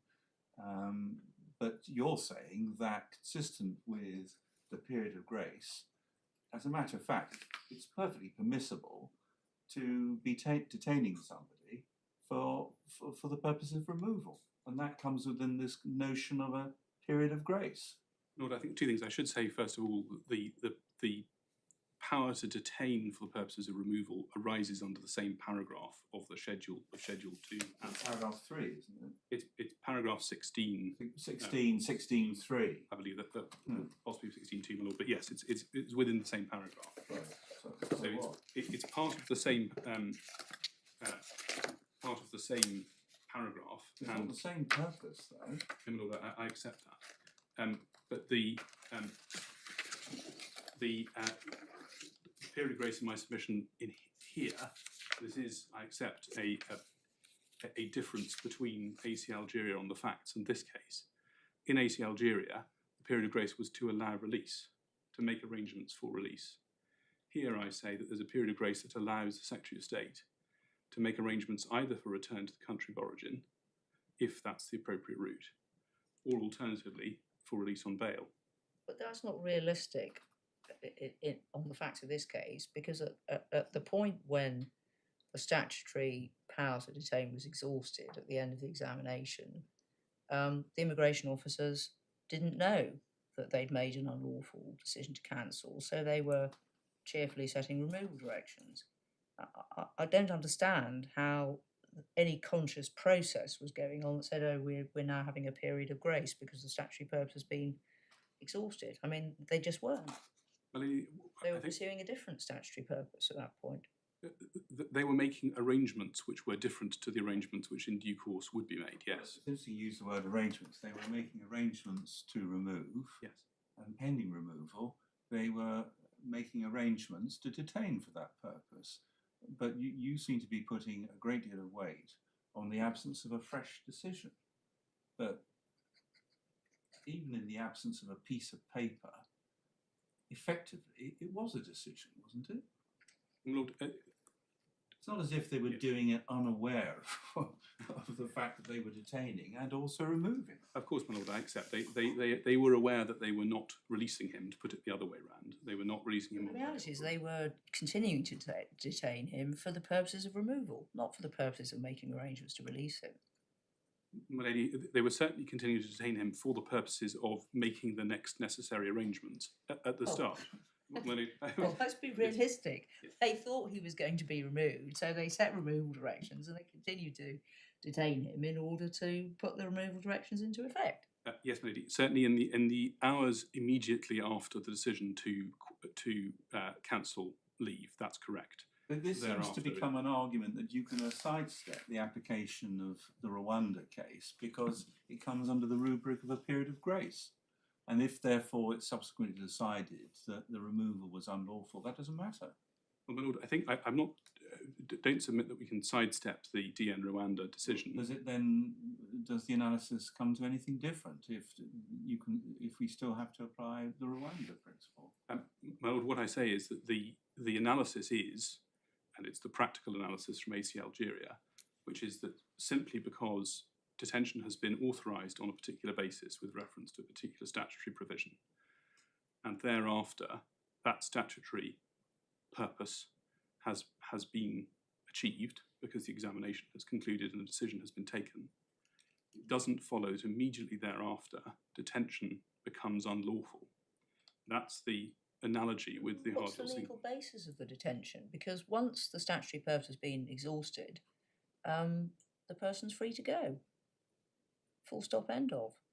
There's no need to set bail conditions because you can't set bail conditions unless you've got a power to detain. So at the moment, I'm afraid I'm just not following this. This appellant was someone whose leave to enter ought not to have been cancelled on the judge's finding. So, as my lady says, there would be no question of bail. He should simply have been allowed to go on his way, shouldn't he? There's no time needed to arrange anything. My lord, but I think even in those circumstances, and I think my learned friend accepts this, that once there has been a decision taken, to take the example, if the Secretary of State at 3 o'clock in the morning, whatever it was, had decided there is no problem here and we will not cancel your leave, there would still be a period thereafter in which arrangements to release him without bail conditions could be made. That may be a matter of a very short period of time. It will depend on the facts of the case, of course. But again, just to reiterate what may be an unhelpfully obvious point, simply the moment that the Secretary of State decides, no, this is, we have no further concerns, does not then require the Secretary of State to release immediately. As to precisely what period thereafter the Secretary of State is entitled in order to make the necessary arrangements, whether that is simply to walk as far as the room in which he's being held and take him through to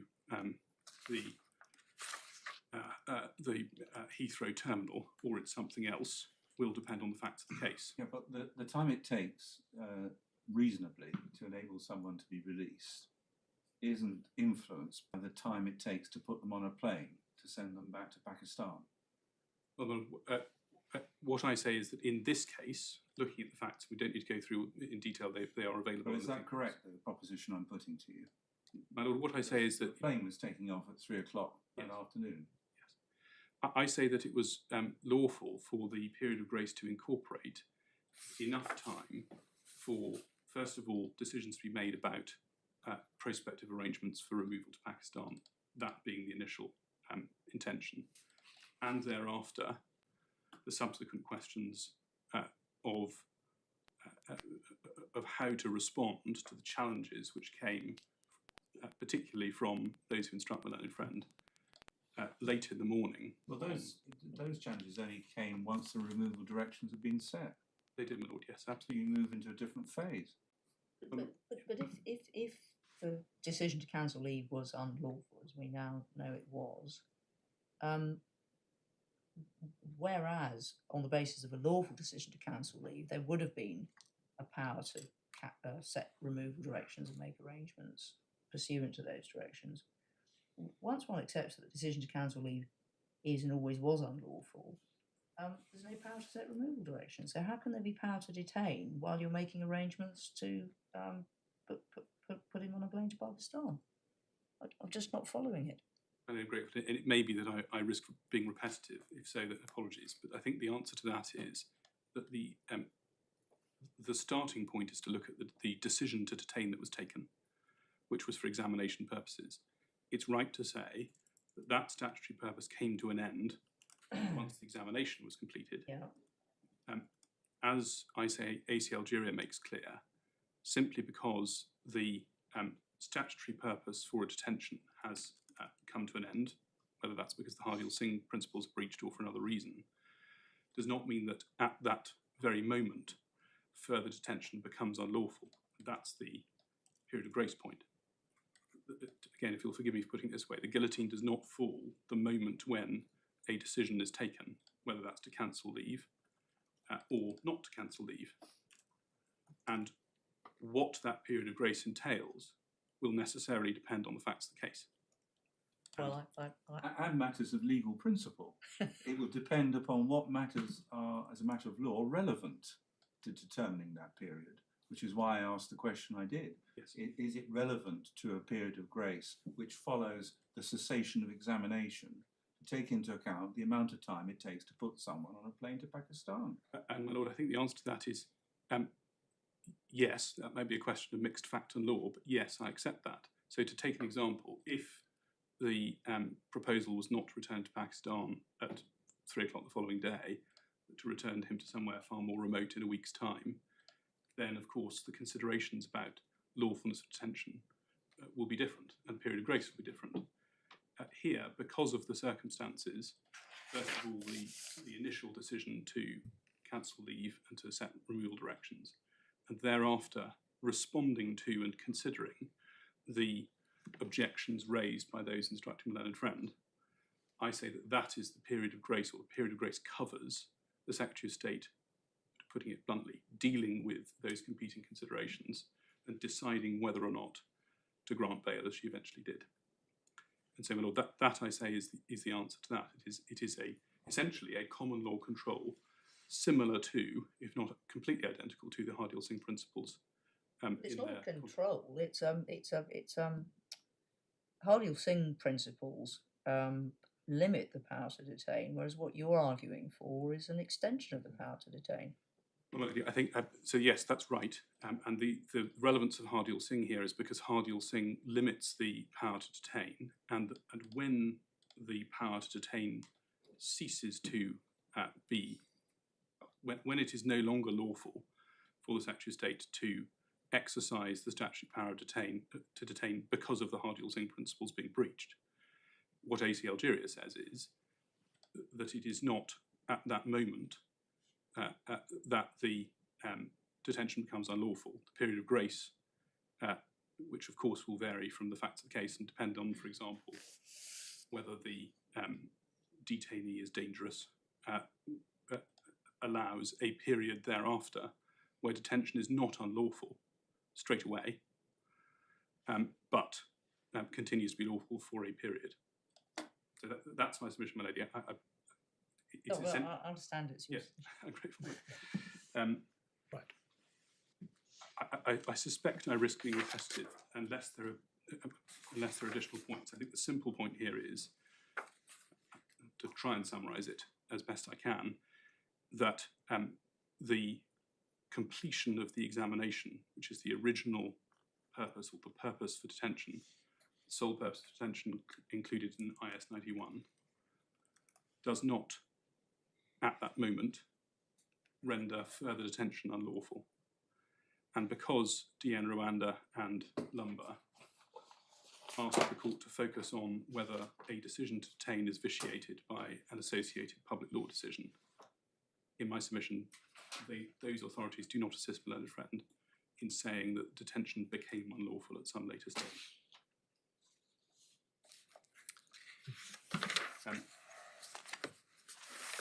I'm very grateful. I'm serious. There was one point of detail which I had intended to bring up when we were in the CID notes, just to assist the court, if I may. So those are in the supplementary bundle they start at page 51.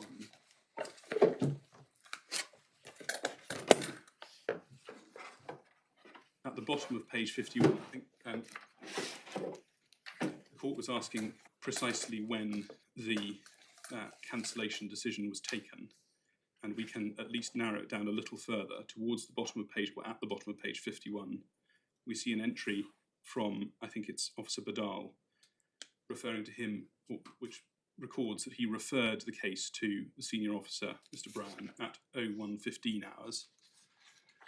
And then if you follow over onto the following page, page 52, it says, I, Officer Badal, drafted IS 82, which is the cancellation notice, and presented to BFHO A. Brown, who then amended it.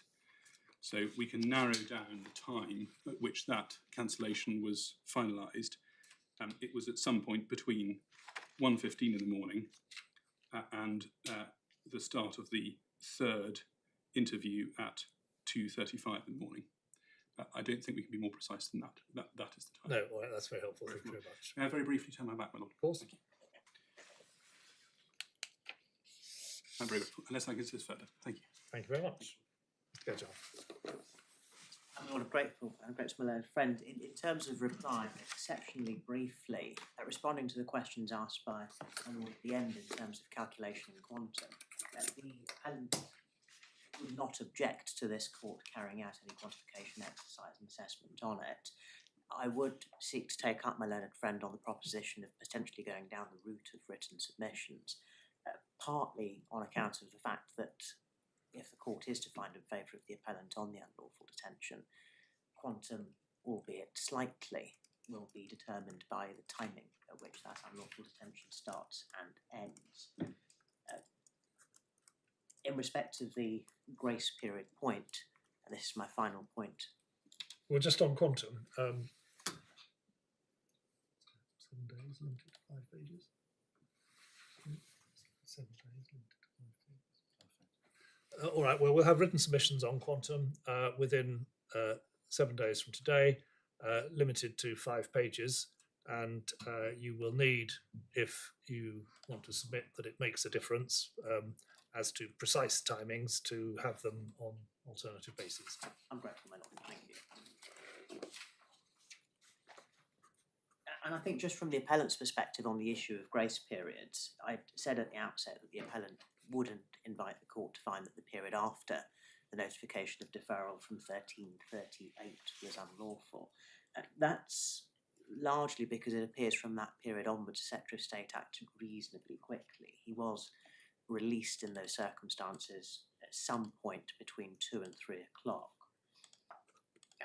I hadn't appreciated at the time that I made that submission that the court was going down the route of the decision having been quashed in its entirety. But of course we still stand with ACL Jura in the position that's taken in terms of the practicalities of that arrangement.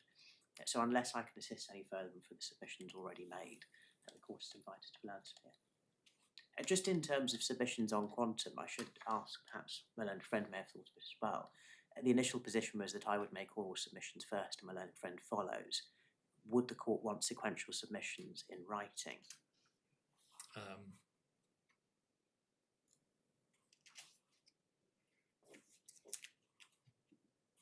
I think if you indicate to Mr. Irwin what figure you will be going for, and then both parties can provide the written submissions within the 7 days. You ought to be able to make up your mind what your claim is well within the 7 days, and then he can know what he's responding to.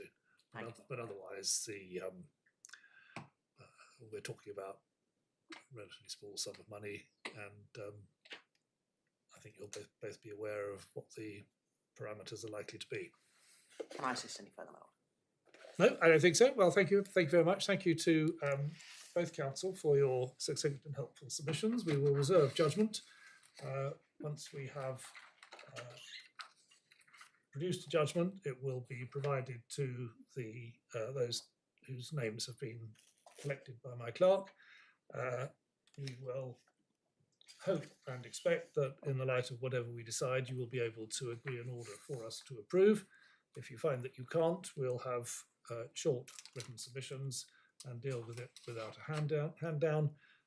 You will, of course, be aware of the terms of the embargo while the judgment remains in draft, which, as you know, the court takes very seriously and will need to be complied with. I think, therefore, that completes the hearing. Thank you all very much. Court rise if able.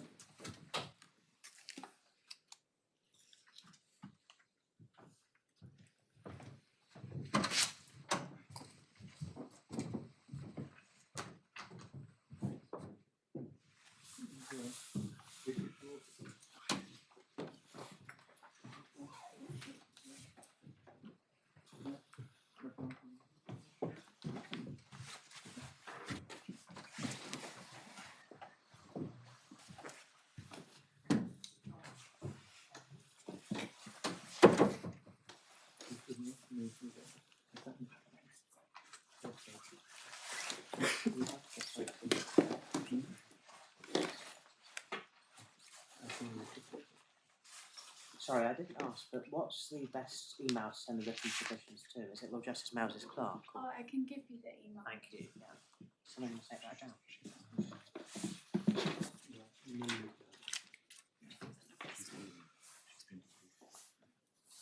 Put it on a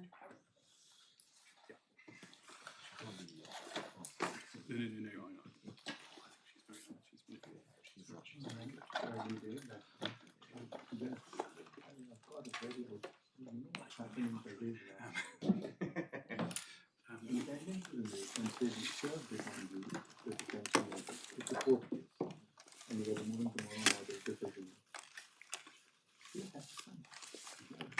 Updated the client's e-visa details to now show the license.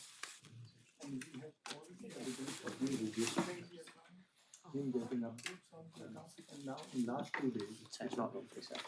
Hmm? So it's not lawfully served. That's not the question is wrong. How can we, after seeing that we served on the correct one?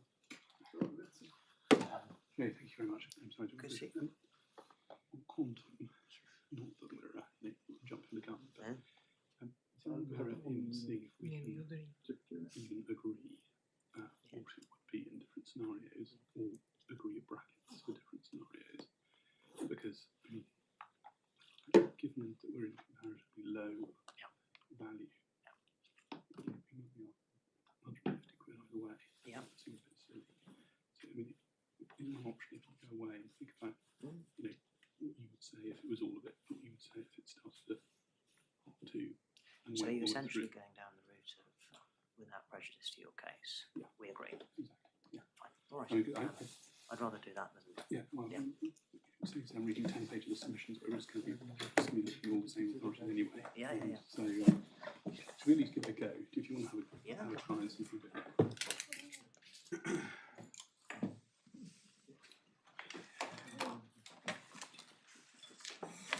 All right. I'll send you again in May.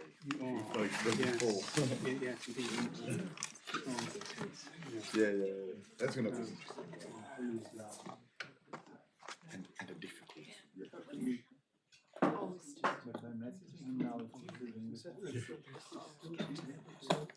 Yeah.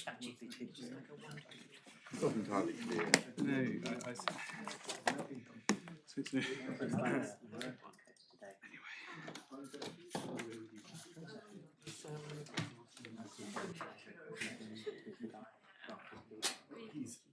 I've asked questions.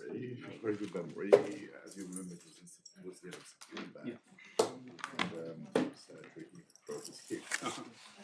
He's still at the price, but he's getting very much another care. And it has been now 6 months injury. And so he's 37. He's very late to take therapy. That's why he's link is still creative They were question scrutiny. going to send If you remain static, what you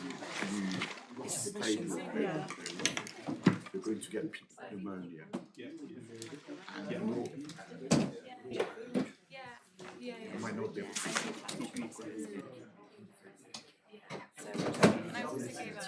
Just been very, very late.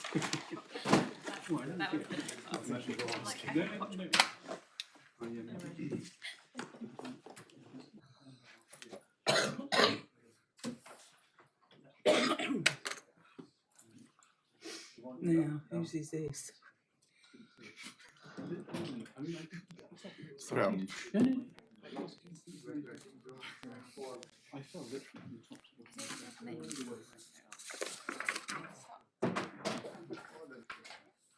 It's all hers.